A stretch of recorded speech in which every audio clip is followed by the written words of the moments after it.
রয়েছেন স্টুডিওতে আজকে জীবনের গল্প বলার জন্য। তার সঙ্গে চলুন আমরা একটু পরিচিত হই। আপনি আপনার নামটা একটু বলুন। মিরাজ হোসেন পুরো নাম, আর ডাক নাম হচ্ছে রাজ। রাজ নামে আপনাকে আপনার বন্ধুরা চেনে, তাই না? আপনার বয়স এই মুহূর্তে 25। কোথায় থাকছেন? আমি এখন বাংলাদেশেই তো ছুটিতে আছি আর কি। আমি এমনি বাহরাইন থাকি। মানে আপনি প্রবাসী বাঙালি আমরা বলতে পারি। বাহরাইন থাকেন। বাহরাইন থেকে আপনি আমাদের অনুষ্ঠান শুনেছেন? বাহরাইন থেকে আমরা আসলে সরাসরি শোনার ভাগ্য হয় নাই। তো ওই যে আপনাদের লিঙ্ক থেকে ডাউনলোড করে করে কিংবা আপনার মোবাইল যে দোকানগুলো থেকে আপনার মেমোরি লোড করা হয় ওই দোকানগুলোতে পাওয়া যায়, ওইখান থেকে আমরা বাহরাইনের দোকানে এসব পাওয়া যায় অনুষ্ঠানগুলো। অনুষ্ঠানের যে কপিটা আর কি ডাউনলোড করে ওরা ডাউনলোড করে করে তারপর আপনাদের কাছে সেল করে। কত করে সেল করে? একটা মেমোরি লোড বাংলাদেশি টাকায় তো আপনার প্রায় 250 টাকার মতো পড়ে। বুঝুন অবস্থা। আচ্ছা, এটা নিয়ে আপনারা সবাই মিলে শোনেন? হ্যাঁ, সবাই শোনাটা হচ্ছে যে এমন মুহূর্তে যখন মানুষ আমাদের শ্রমিক গুলো যারা প্রবাসী শ্রমিক গুলো আপনার অনেক ক্লান্ত কিংবা মন খারাপ, ওই মুহূর্তেই অনেকের কানেই দেখা যায় হেডফোন। আর ওইখানে তো এমন একটা অবস্থা যে আর যে কিবরিয়া ভাই হয়তো অনেকে ফেসবুকে আপনার ছবি দেখে কিংবা আপনার এবিসির একটু নাম জানে, কিন্তু উনারা আপনার এতটাই ভক্ত যে বলার মতো ভাষা আমার নেই। এটা অনেক বড় একটা পাওয়ার জন্য বাহরাইনের যেসব বন্ধুরা আছেন এবং বিদেশের যেসব বন্ধুরা আছেন, আমি অন্তর থেকে আপনাদের জন্য অনেক অনেক বেশি দোয়া করি। এবং একই সাথে যারা আমাদেরকে শোনেন, বিশেষ করে এবিসি রেডিও, আমাদের এই হ্যালো উইথ 920 অনুষ্ঠান, ও যেটা বলেছি সেটা সত্য। কারণ আমরা যখন হ্যালো উইথ 920 তে কারো জন্য অর্থের সাহায্য চাই, আমি দেখেছি বিদেশ থেকে প্রচুর পরিমাণে ফোন করে সাহায্য করেন এবং বিদেশি সাহায্যগুলো সাধারণত আমি নিজে রিসিভ করি। এটা নিঃসন্দেহে আমাদের জন্য অনেক বড় একটা সৌভাগ্যের ব্যাপার। আপনাদের যে মানে কি বলা যেতে পারে মাথার ঘাম পায়ে ঝরানো পরিশ্রমের জীবন, সেই জীবনে আপনারা এবিসি রেডিওর এই অনুষ্ঠানটিকে, আমি ক্ষুদ্র এই মানুষটিকে এতটা আপন ভাবেন বা এই অনুষ্ঠানটিকে এত ভালো লাগে আপনাদের কাছে, সেটা নিঃসন্দেহে আমাদের টিম মেম্বার যারা রয়েছে তাদের ক্রেডিট আমি বলবো। অবশ্যই খালিদ ভাই রয়েছে, লোবান, এবং এই অনুষ্ঠানে আরো একটা বড় টিম কাজ করে এবং একই সাথে হ্যালো উইথ 920 লাখ লাখ শ্রোতা, সবাই আপনাদের জন্য আমরা অনেক অনেক বেশি গুড উইশ করি, অনেক বেশি শুভকামনা জানাই। হ্যাঁ, আপনি বলছিলেন যে আপনি বাহরাইনে থাকেন, ওখানে আপনি কাজ করেন, আপনি ছুটিতে এসেছেন বর্তমানে, 25 বছর বয়স আপনার। এমনি নিজ জেলা কোথায়? আমার নিজ জেলা হচ্ছে লক্ষ্মীপুর। হ্যাঁ, লক্ষ্মীপুরে। আর আমার থানা হচ্ছে রামগঞ্জে। আমরা হ্যালো উইথ 920 তে সাধারণত যেটা করে থাকি, শৈশব থেকে আপনার জীবনের গল্প শুরু করার সুযোগ দিব, তো শুরু করুন আপনি। আমার বাবা হচ্ছে একজন সেনাবাহিনীর কর্মকর্তা। যখন আমি ক্লাস 3 তে পড়ি, আমার মা হচ্ছে একজন গৃহিণী, আর আমার 2 বড় বোন, আর আমি হচ্ছে তৃতীয়। আচ্ছা, সিরিয়াল দিকে আমি হচ্ছে তৃতীয়, আর এমনি ভাইদের মধ্যে আমি হচ্ছে বড়। আচ্ছা আচ্ছা। আমার ছোট হচ্ছে আমার ছোট ভাই, ওর নাম হচ্ছে রিয়াজ, আর এরপরে হচ্ছে আমার আরো ছোট 2 বোন। মোট আমরা 4 বোন 2 ভাই। আচ্ছা। তো বড় বোন আমার মুন্নি এবং রুনা, উনারা আমার বড় বোন এবং আমার মায়ের সমতুল্য।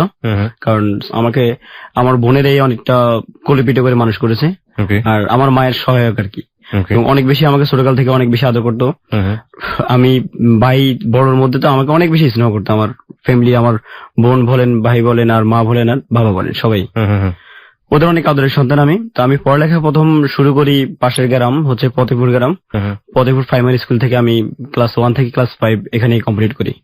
আচ্ছা, এখানে কমপ্লিট করার পরে আমার পার্শ্ববর্তী আরেকটা জায়গা আছে রামগঞ্জ থানার আওতাধীন পানপাড়া বাজার, পানপাড়া উচ্চ বিদ্যালয় থেকে আমি ক্লাস 6 আমার পড়ালেখার যাত্রা শুরু।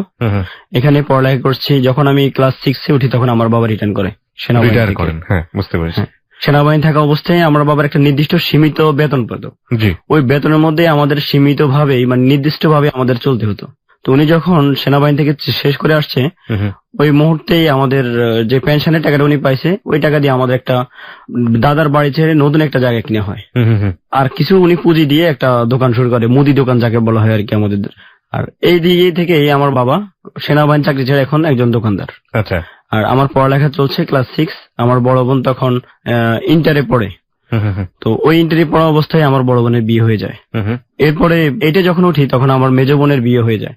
তো বড় বোন বিয়ের পর থেকেই আপনার থাকে স্বামীর সাথে সৌদিতে, এখন বর্তমানে বাংলাদেশে আছে। আচ্ছা। আর মেজ বোনের জামাই যিনি রুনু আফা, উনার স্বামীও থাকে বাহিরে।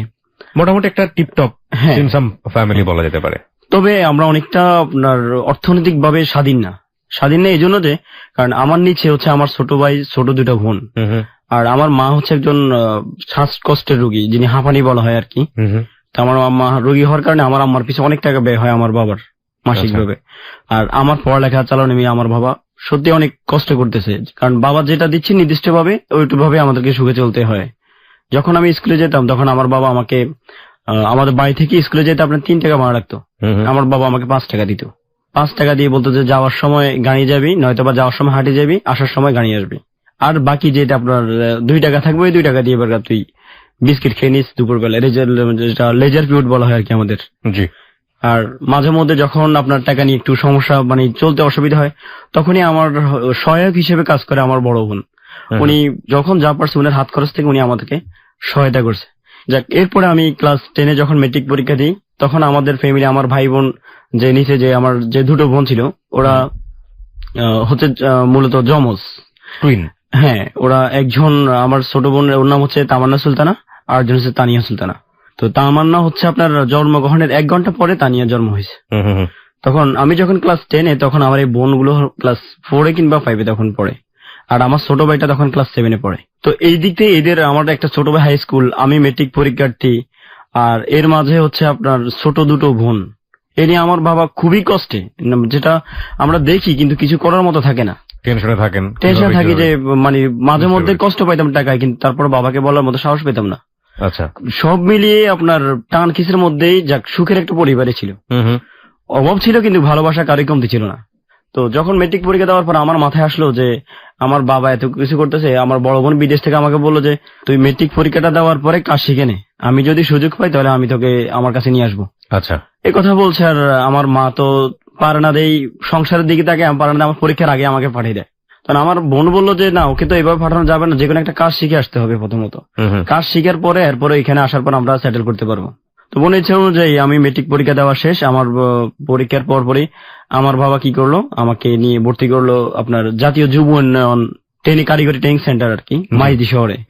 আমাকে বাড়ি থেকে পরীক্ষা শেষ 3 মাস বেকার আমাকে এখানে ট্রেনিং দিতে হবে। আপনার Microsoft Word, Excel, Access, PowerPoint, computer এতটুকুই, আর হচ্ছে মোবাইল সার্ভিসিং কাজ। এইভাবে আপনার 3 মাস এখানে কাজ মোটামুটি কোন রকম 100% শিখা হচ্ছে এটা বলা যাবে না, কারণ শিখার তো কোনো শেষ নেই। হ্যাঁ, এই কাজ করার পরে আমি পরীক্ষার রেজাল্ট দিল, মোটামুটি একটা ভালো রেজাল্ট করলাম। পরীক্ষার রেজাল্ট ভালো হওয়ার পরে আমার বাবা বললো যে ঠিক আছে, তুই কাজও চালিয়ে যা আর কলেজেও ভর্তি হয়ে যা। সরকারি কলেজে ভর্তি হইলে তো সবসময় ক্লাস করতে হবে না। আর আমার বোনের কথা ছিল, যেহেতু ওর রেজাল্ট ভালো হয়েছে সেহেতু এখন ওকে বিদেশে আনবো না, ওকে পড়ালেখাই করান আপনি। আমার বোন ডিসিশন চেঞ্জ করে ফেলছে, কারণ দেখছে যে আমি পড়ালেখা করতে আগ্রহী। আচ্ছা, তখন আমি আমার বোনকে বললাম যে বোন, আসলে ফ্যামিলি দিকে তাকে আমার পড়ালেখা করতে ইচ্ছে করে না। ফ্যামিলি দিকে তাকে বিশেষ করে আমার যে ছোট 2টা বোন, আমি দেখি ওরা ছোট মেয়ে মানুষ হয়ে আমার বাবার টাকা সেভ করার জন্য কষ্টে থাকার কারণে ওরা প্রতিদিন ভোরবেলায় স্কুলের 2 ঘন্টা আগে হেঁটে চলে যেত। আর আমিও আমার কাছে বলতো যে ভাইয়া, আমি যখন যেদিন রেজাল্ট দিছে আমার, ওই দিন আমি আমার ফ্যামিলিকে সাহস করে বলতে পারিনি যে আমাকে মিষ্টি কেনার টাকাটা দেন। 1 সপ্তাহ পরে আমি এখান থেকে রেজাল্ট পাওয়ার 1 সপ্তাহ পরে আমি আমার এক বন্ধুর কাছ থেকে আপনার 250 টাকা ধার নিয়ে মিষ্টি নিয়ে বাড়িতে যাই, সবাই মিষ্টি বিতরণ করি। এত কষ্টের দেখার পরে পড়ালেখার ইচ্ছা এমনিতে আমার আসতেছে না, কারণ বাবার যদি একটু সহায়তা করতে পারতাম তাহলে হয়তো নিজেকে অনেকটাই সফল মনে করতাম। কি করে বোনকে বললাম যে ঠিক আছে আপনি ভর্তি করে দেন। আমার বোনের একটা বাগিনার ছেলে আছে, নাম হচ্ছে ইমরান। উনি আমাকে বললো যে তুই যে কলেজে ভর্তি হইবি, কলেজে তো অনেক টাকা দরকার, এখন তোর কাছে এত টাকা আসেনি, তোর আব্বার যে অবস্থা, কিভাবে তোকে সহায়তা করি। বলছি ঠিক আছে, আমাকে আর যেতে এত কষ্ট করে আমার কলেজে ভর্তি করার দরকার নেই। তখন উনি বললো যে না, তোর পড়ালেখা থেকে আমার মন চাইছে যে তোকে আমি নিজ পকেটের খরচ দিয়ে তোকে ভর্তি করাই। তখন এই মামাই, উনি আমার সম্পর্কে মামা হয়, আমার বোনের ননদের ছেলে। আচ্ছা, উনি আমাকে রামগঞ্জ সরকারি কলেজে ভর্তি করে দেয়। আমি ব্যবসা শিক্ষা শাখায় পড়ালেখা করি। তো এর মাঝে রামগঞ্জের মধ্যে আপনার আজকে ক্লাস করতেছি, বিকেল বেলায় একটা দোকানের মধ্যে প্র্যাকটিস করতেছি মোবাইল সার্ভিসিং এর।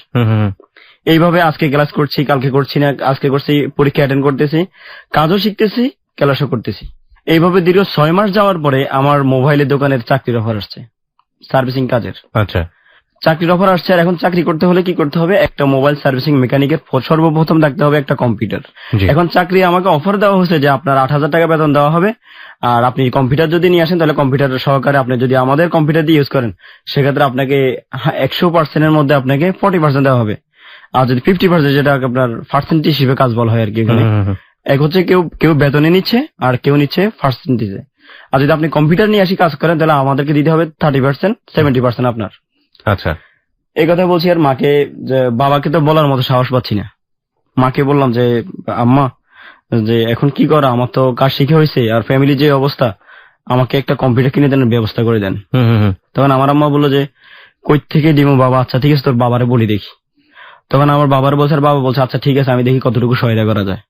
আব্বাকে এই কথা বলার পরে আমার আম্মা আমাদের এক মামা, পরিচিত এক মামার কাছে ঢাকায় ফোন করে যে আমার ছেলের একটা কম্পিউটার দেওয়া যায় কিনা কিস্তির মাধ্যমে। আমার ছেলে আস্তে আস্তে কত সালের গল্প এটা? এটা হচ্ছে আপনার 2006 এর গল্প। 2006, ঠিক আছে, বলুন তারপর।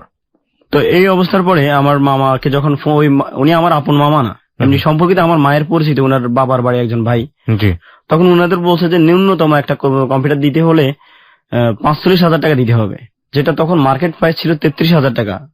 কিন্তু ওই কম্পিউটারটা আপনার মানে সুদে আসলে মিলে 45,000 টাকা দাম আসছে, হ্যাঁ কিস্তি মিলে, আর নগদ দিতে হবে আপনাকে 15,000 টাকা। এখন 15,000 টাকা মিলানো নিয়ে টেনশন, কি করবো। 35,000 টাকা হলেও দিব, কিন্তু কিভাবে কিস্তি মিলাবো। কারণ কম্পিউটার কেনার পরে হয়তো আমি জব করব, ওইখান থেকে টাকা ইনকাম করে ওটা শোধাতে পারবো।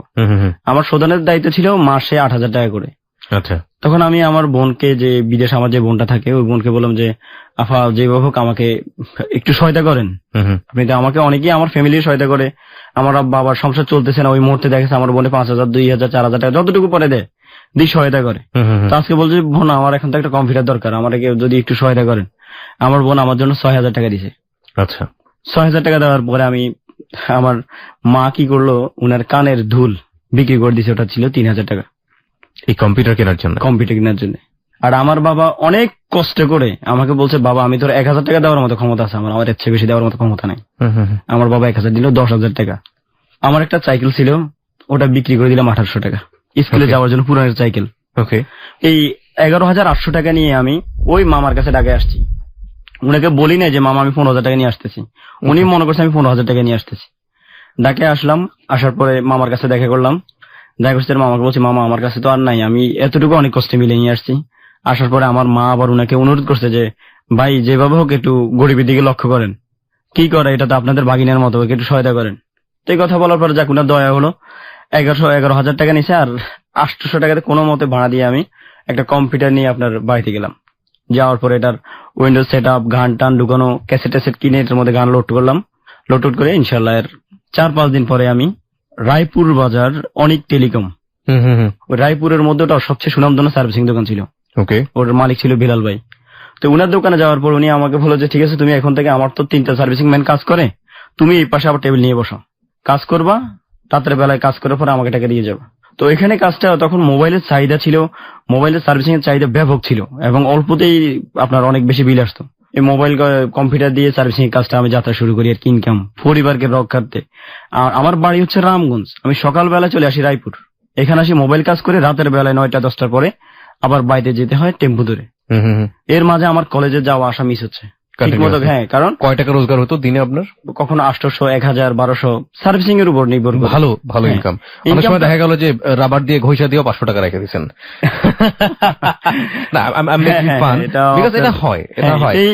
আরেকটা ট্যাকটিস আমি জানি না সবাই করে তা বলি না, বাট এরকম করে অনেক সময়। প্রথমে সেলফোনটা দেখবে, দেখার পরে বলবে যে এটা তেমন কিছু নষ্ট হয়নি, আইসিতে কিছু একটা ঝামেলা হয়েছে, আচ্ছা ঠিক আছে কত টাকা লাগবে, 200 টাকা লাগবে সাপোজ, ঠিক আছে খুলে ফেলেন, 200 টাকা দিয়ে দিব, কোনো সমস্যা নেই। খোলার পরে আপনার নাম্বারটা দিয়ে যান, 2 ঘন্টা পরে ফোন দিবে, এটা তো আইসি না, আইসিতে গেছে সাথে আরো 2টা পার্টস গেছে, এটা যদি এখন ঠিক করেন এই অবস্থায় তাহলে আরো 200 টাকা লাগবে। আপনি কি করবেন এখন? বাধ্য হয়ে 200 টাকা, 200-400 টাকা লাগলো। আলটিমেটলি কি হয়েছে না হয়েছে ভিতরে কিছু কোনো পাবলিক জানে। এটা করেন কিনা আপনারা? মানে এটা হ্যাঁ, এটা মেকানিকদের মধ্যে এটা অনেক বেশি প্রবণতা। তো সবার মধ্যে আমার আম্মা একটা কথা বলতো যে বাবা ইনকাম করবি, তবে ইনকামটা যেন মানে ওভার না হয়ে যায়, চাপটা যেন কাস্টমারের উপর বেশি না হয়ে যায়। আমাদের রিলিজিয়নে অর্থাৎ ইসলাম ধর্মে একটা কথা আছে, সেটাই কোট করতে চাই। বিজনেসে আপনি সাফল্য পাবেনই, বিজনেস হচ্ছে অতি উত্তম মানে সর্বোত্তম পেশা বলা হয়ে থাকে হচ্ছে ব্যবসা করা। আমাদের নবীজিও ব্যবসা করতেন এবং সেই জায়গাতে একটা কথা বলা আছে, সেটা হচ্ছে দুটো জিনিস যদি আপনার সঠিক থাকে তাহলে সেই ব্যবসায় আপনি যে ব্যবসা করেন না কেন আপনার সফলতা আসবেই আসবে। প্রথমটা হচ্ছে সততা, অনেস্টি, আপনি ওজনে কম দেবেন না। এই ওজনে কম না দেওয়ার মানেটাই হলো আপনাকে সৎ থাকতে হবে। আর 2 নাম্বারটা হচ্ছে আপনি প্রতিদিনের হিসাবটা ঠিক রাখবেন, মানে আপনি যা আয় করছেন, যা ব্যয় করছেন সেটা আপনাকে ঠিক রাখতে হবে। এই দুটো এটা আমাদের রিলিজিয়নে আছে এবং আমার মনে হয় যে জাতি ধর্ম বর্ণ নির্বিশেষে এই কথাটা আসলেই সত্য বিজনেসের ক্ষেত্রে, আমরা যেন এই জিনিসটা মেইনটেইন করি। আমরা একটা ছোট্ট ব্রেক নিয়ে আপনার বাকি গল্পগুলোতে ফিরছি। প্রিয় শ্রোতা, আমরা যেই স্ট্রাগল লাইফটা দেখতে পাচ্ছি ওর, আমাদের আজকের অতিথি রাজের, সেই মানুষটি শেষ পর্যন্ত কোথায় দাঁড়িয়ে আছে এবং কি তার জীবনের গল্প, এটা আসলে আমরা প্রতিটা বাকি বাকি ঘুরে যাবে এবং আমরা সেটা কখনোই অনুমান করতে পারবো না। অ্যাজ লাইকলি আমি সবসময় যেটা বলেছি হ্যালো 8920 তে, কোনো বাকি আসলে অনুমান করার কোনো সুযোগ থাকে না জীবনের গল্পটা কোথায় গিয়ে দাঁড়ায়।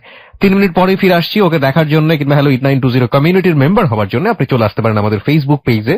আমাদের ফেসবুকের ঠিকানা www.facebook.com/hello8920। আমি আরো একবার বলছি www.facebook.com/HELLO8920।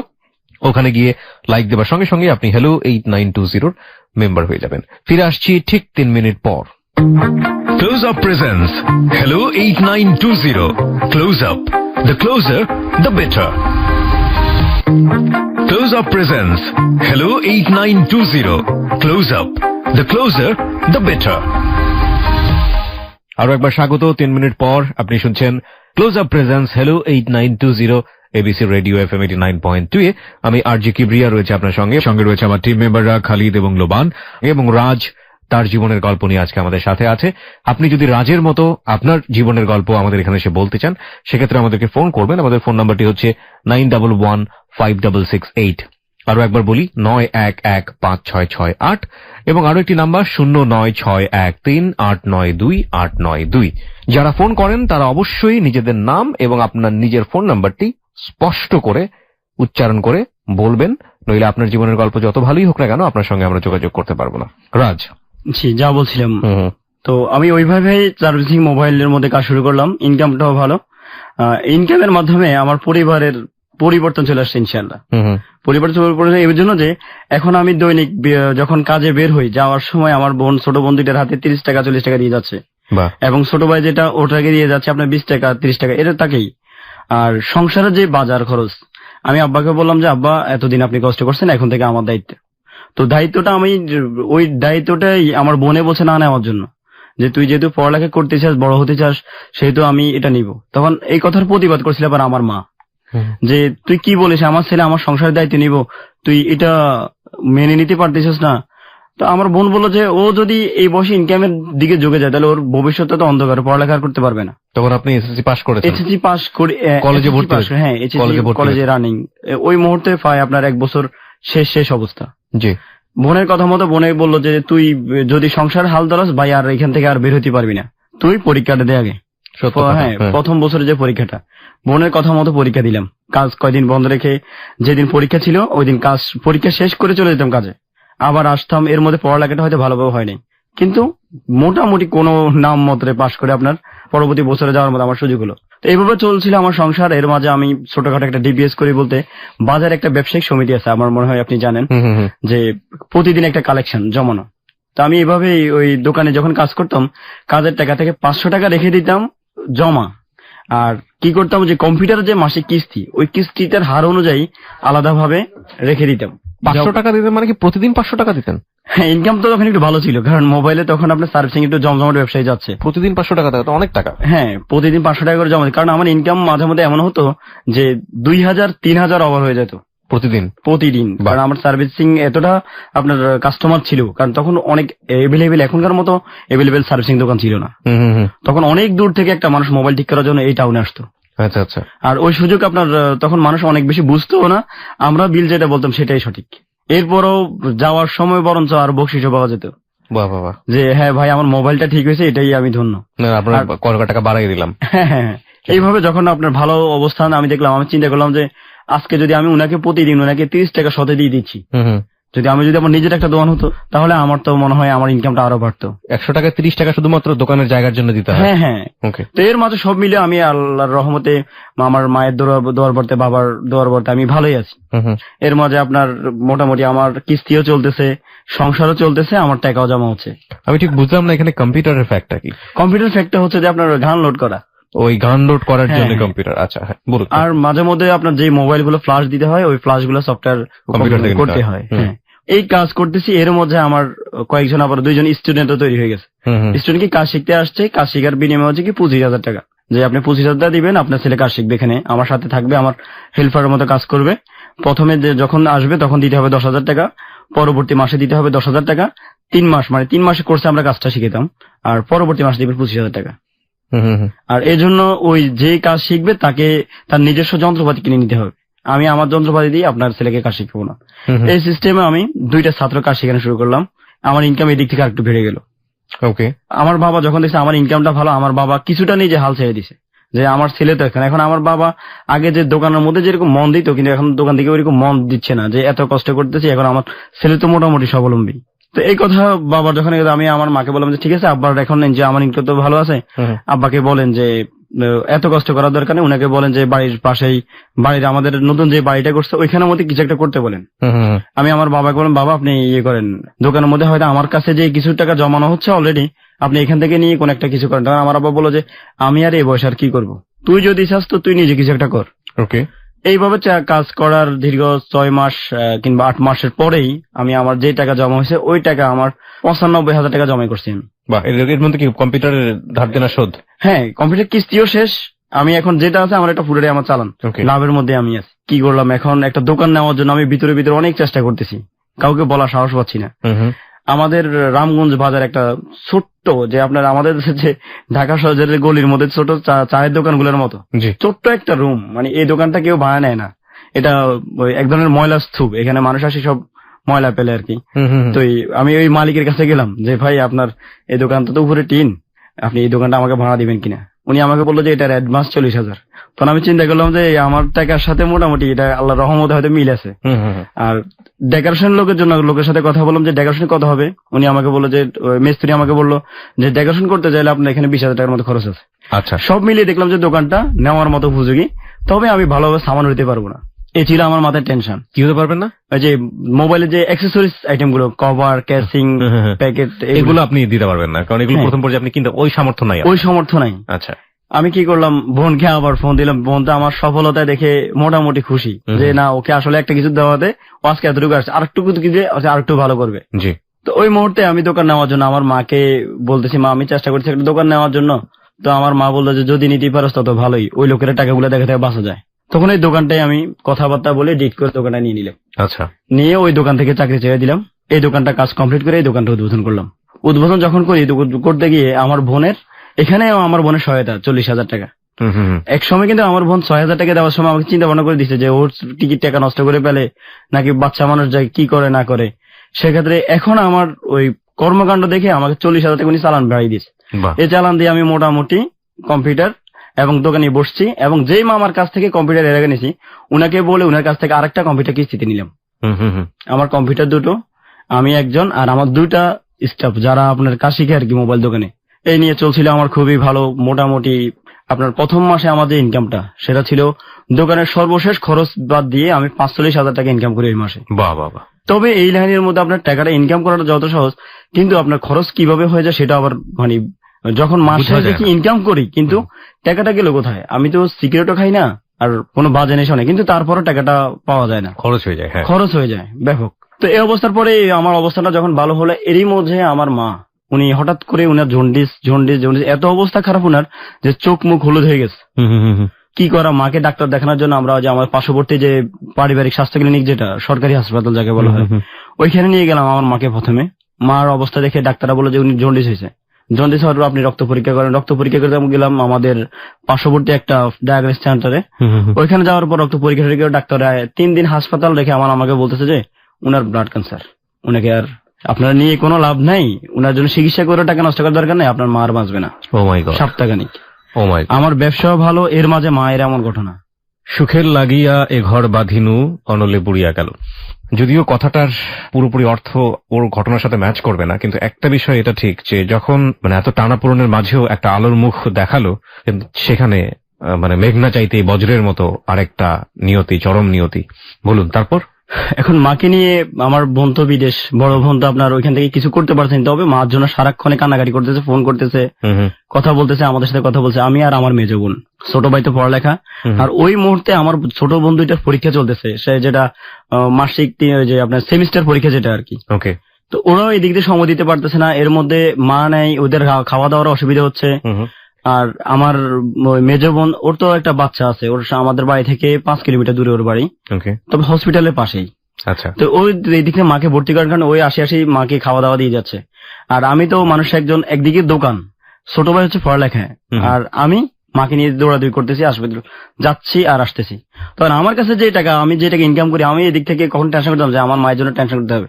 এখন যখন উনি আমাকে বললো যে আপনার মাকে নিয়ে আপনারা আর ইয়ে করবেন না, আশা করেন না, এই কথা বলার পর আমি আমার বোনকে বললাম যে আসলে কি কথা সত্যি কিনা। আমার মেজো বোন বলছে মা মরে যাবে, আমরা কি আমাদের শেষ চেষ্টা করবো না, আমরা মাকে ঢাকা নিয়ে যাবো, উনার তো ডাক্তাররা বলবে যে বাঁচবে না আর। এই কথা বলছে। আর আমি আমার মাকে, বোনকে আর আমি সহকারে আমার দোকানের ছেলেদেরকে দায়িত্ব দিয়ে আমার মাকে ঢাকা নিয়ে আসছি। যে আপনার মা তখন জানতো এই ঘটনাটা?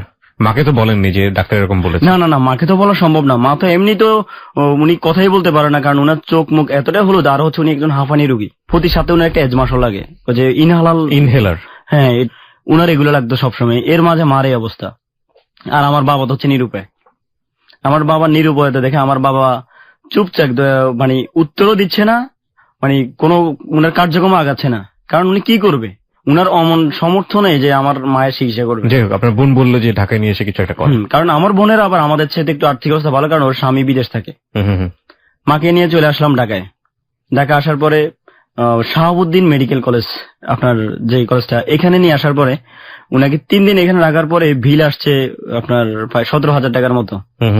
এমন বিল আসার পরে আমার বোনে বলতেছে যে মারে তো এই হোটেলে, এই যে হসপিটাল যদি চিকিৎসা করি তো আমাদেরকে তো খুঁজে পাওয়া যাবে না, আমরা একটু নর্মালে দেখি। তখন নগর মাতৃ সদন নামে এর পাশে একটা সদন, হ্যাঁ, এমন একটা হসপিটালে নিয়ে গেলাম আর কি। নেওয়ার পরে উনারা পরীক্ষা বলতেছে যে আপনার মার কোনো ক্যান্সারই হয় নাই, ডাক্তারে বল চিকিৎসা ছিল, উনার হেপাটাইটিস পজিটিভ হয়ে গেছে, ঝুঁকি হয়ে গেছে। এখন উনাকে টানা 1 সপ্তাহ যাবত উনাকে স্যালাইনে রাখতে হবে এবং অনেক বেশি পরিচর্যা রাখতে হবে। আচ্ছা, একথা বলার পরে মাকে আমি বললাম আচ্ছা ঠিক আছে, এখন কি আর করা, এর মধ্যে তো আপনার অনেক টাকা অলরেডি শেষ হয়ে গেছে, আমিও সহায়তা করতেছি, বোনও সহায়তা করতেছে। এরপরে এইভাবে আমার মায়ের চিকিৎসা বাবদ আমাকে অনেক বিশাল ব্যয় বহন করতে হয়েছে। মায়ের চিকিৎসার জন্য আমার মা 3 মাস টানা হসপিটাল ছিল, যার আমাদের সর্বশেষ কস্ট মায়ের পিছনে আসছে 4,65,000 টাকা। এর মাঝে আমার তো দোকান যায় অবস্থা, দোকানে এর মাঝে আমার মায়ের চিকিৎসা বাবদে 4,65,000 টাকা টোটাল ব্যয়। এই ব্যয়টা আমি কি করতে হয়েছে, আমাকে বিভিন্ন আমার যে আশেপাশে যারা ব্যবসায়ী তাদের কাছ থেকে আমি টাকা হাওলাত নিয়ে, ধার নিয়ে, ওই যে আমার দোকানের পাশে মাল্টিপারপাস ছিল, এই দিক থেকে নিয়ে শোধাইছি।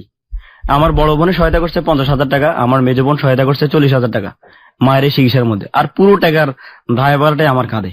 মা হসপিটাল, আমি তো এখন দেনা হতে পারি, কিন্তু আমার মা তো চিকিৎসা বন্ধ করতে পারি না। সতে হলো আমার গর্ভধারিণী মা, আর টাকা হয়তো হবে কিন্তু আমার মায়ের তো আর হয়তো থাকবে না। ওই দিক বিবেচনা করে দেনার দিকে আর তাকাই নাই। মায়ের চিকিৎসার জন্য যতটুকু সাধ্য ছিল করার পরে যাক, দেনা করার পর আমার মা সুস্থ হলো। ওকে, নিজেকে আপনার অনেক বেশি ধন্য মনে করলাম। এর মাঝে এখন মা সুস্থ হওয়ার পরে আমার আরেক টেনশন শুরু, সেটা হচ্ছে যে মায়ের এই টাকা শোধানো।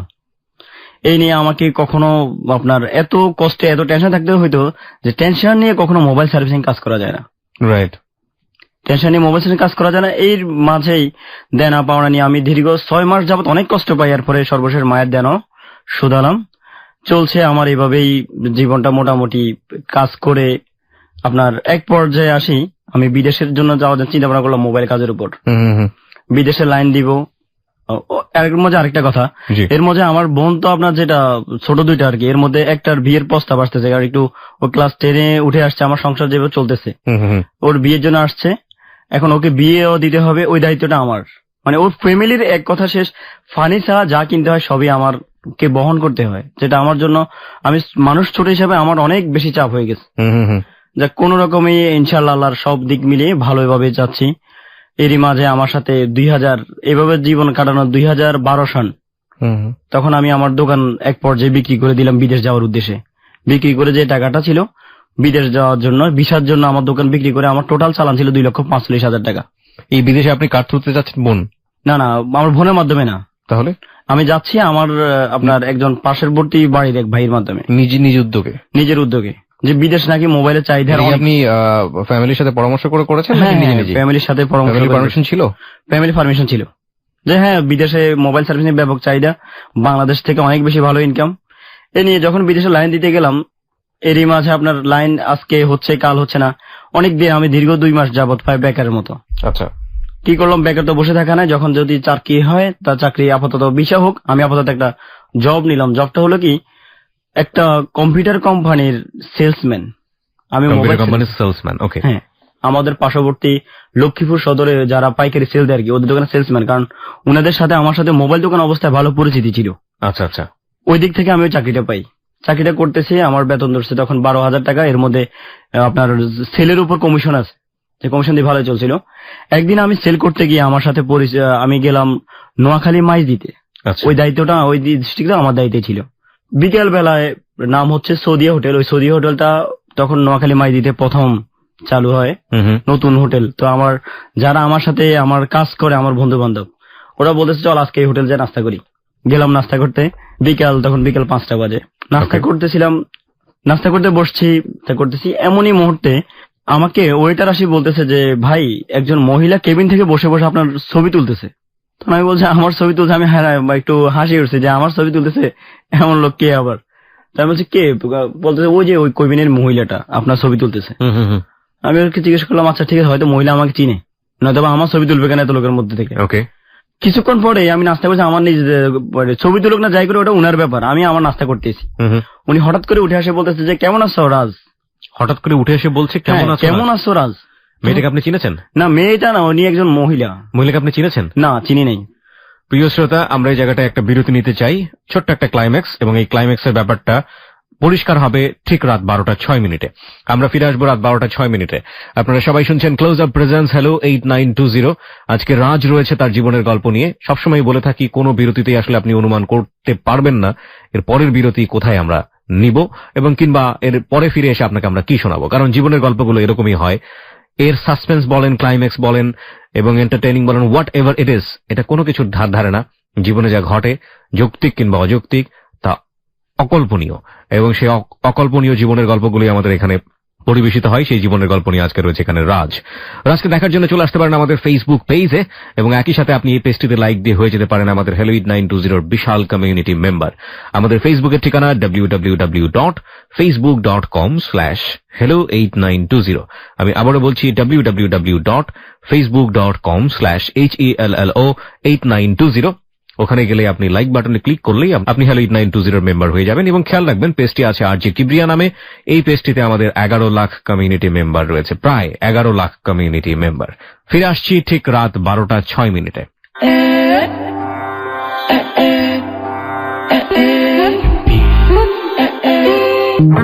Close Up presents Hello 8920. Close Up. The closer, the better. Welcome back once again. আমরা শুরু করছি আবারও ক্লোজ আপ প্রেজেন্স হ্যালো 8920।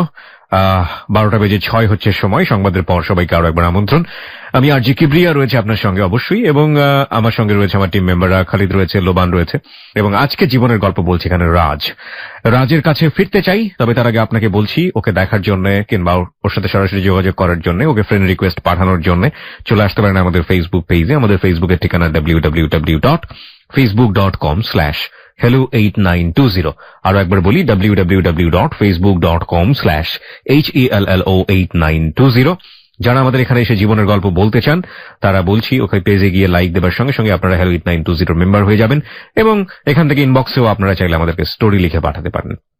আপনারা যদি আমাদেরকে ফোন করে জীবনের গল্প বলতে চান, যেটা করে থাকেন সবসময়, আমাদের ফোন নাম্বারটি হচ্ছে 91156668। আরো একবার বলছি 91156668। আরেকটি ফোন নাম্বার রয়েছে 09613892892। আমি আবারও বলছি 09613892892। জি, রাজ, যেখানে আপনি ছিলেন, আপনার কাছে একটা মহিলা এসে বলল রাজ কেমন আছে বা কিছু একটা, তাই তো? হ্যাঁ, আমাকে যখন রাজ বলে ডাকলো তখন আমি একটু অবাক হয়ে তাকালাম যে, আর রাজ বলার পরে আমি বললাম যে জি আপা বলেন, আপনি কি আমাকে চিনতে পারছেন? উনি আমাকে বললো যে হ্যাঁ আমি তোমাকে চিনি। কি অবস্থা, তোমার আম্মু ভালো আছে কিনা? এখন আমি উনার কথায় পুরোটাই অবাক যে অবশ্যই উনি আমাকে চিনে, ঘাবড়ে যাওয়ার মতো অবস্থা। হ্যাঁ, উনি চিনে এবং আমার এই জন্য ছবি তুলছে। আমি এগুলাকে পাশে দুইটা কে আপনার দুটো বাচ্চা, একটা ছেলে একটা মেয়ে, এগুলাকে ভাগিনা ভাগ্নি নাকি? কারণ আমি ওনাকে আপা বলছি। আমি কথা বলার পর উনি আমাকে বললো যে হ্যাঁ তোমাকে আমি খুব ভালো করে চিনি, তবে এখন হোটেলের মধ্যে একটা ব্যাখ্যা দেওয়ার সময় তোমার নাম্বারটা আমাকে একটু দাও তাড়াতাড়ি। তো আমি বলছি যে কেন? কয় না তোমার সাথে কথা আছে, আমার স্পেশালি কিছু জরুরি কথা আছে, তুমি আমাকে চিনো, এখন পুরো ব্যাখ্যা দিব না কারণ এখানে তোমার বন্ধু বান্ধব আছে।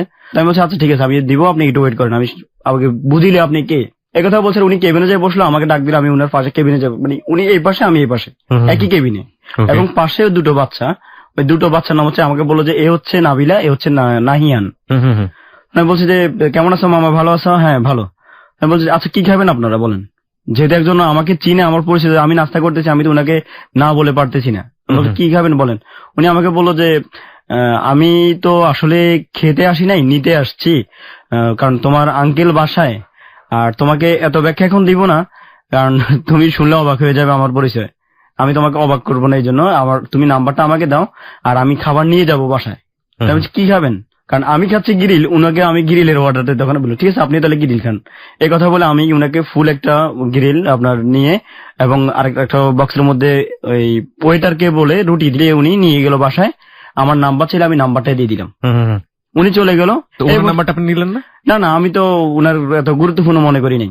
উনি যেহেতু নাম্বার নিয়েছে, উনি ফোন করে আমার নাম্বার দিবে। এরই মাঝে আপনার রাতের 8টা বাজে আমার কাছে প্রথম একটা ফোন আসছে, আর আমাকে বলতেছে যে কেমন আছো আব্বু। ফোনটা ভয়েসটাই ছিল এমন যে কেমন আছো আব্বু। আমি বলছি যে জি ভালো আছি, কে বলছেন আপনি? ওমা তুমি এত সকালে আমাকে ভুলে গেলা, বিকেল বেলায় তো তোমার সাথে একসাথে নাস্তা করলাম, তুমি আমাকে নাস্তা দিয়ে বিল দিতে দিলা না আমাকে, তুমি নিজে বিল দিয়ে দিলা। তা আমি কেউ জি জি জি সালাম আলাইকুম, জি আপা ভালো আছেন আপনি?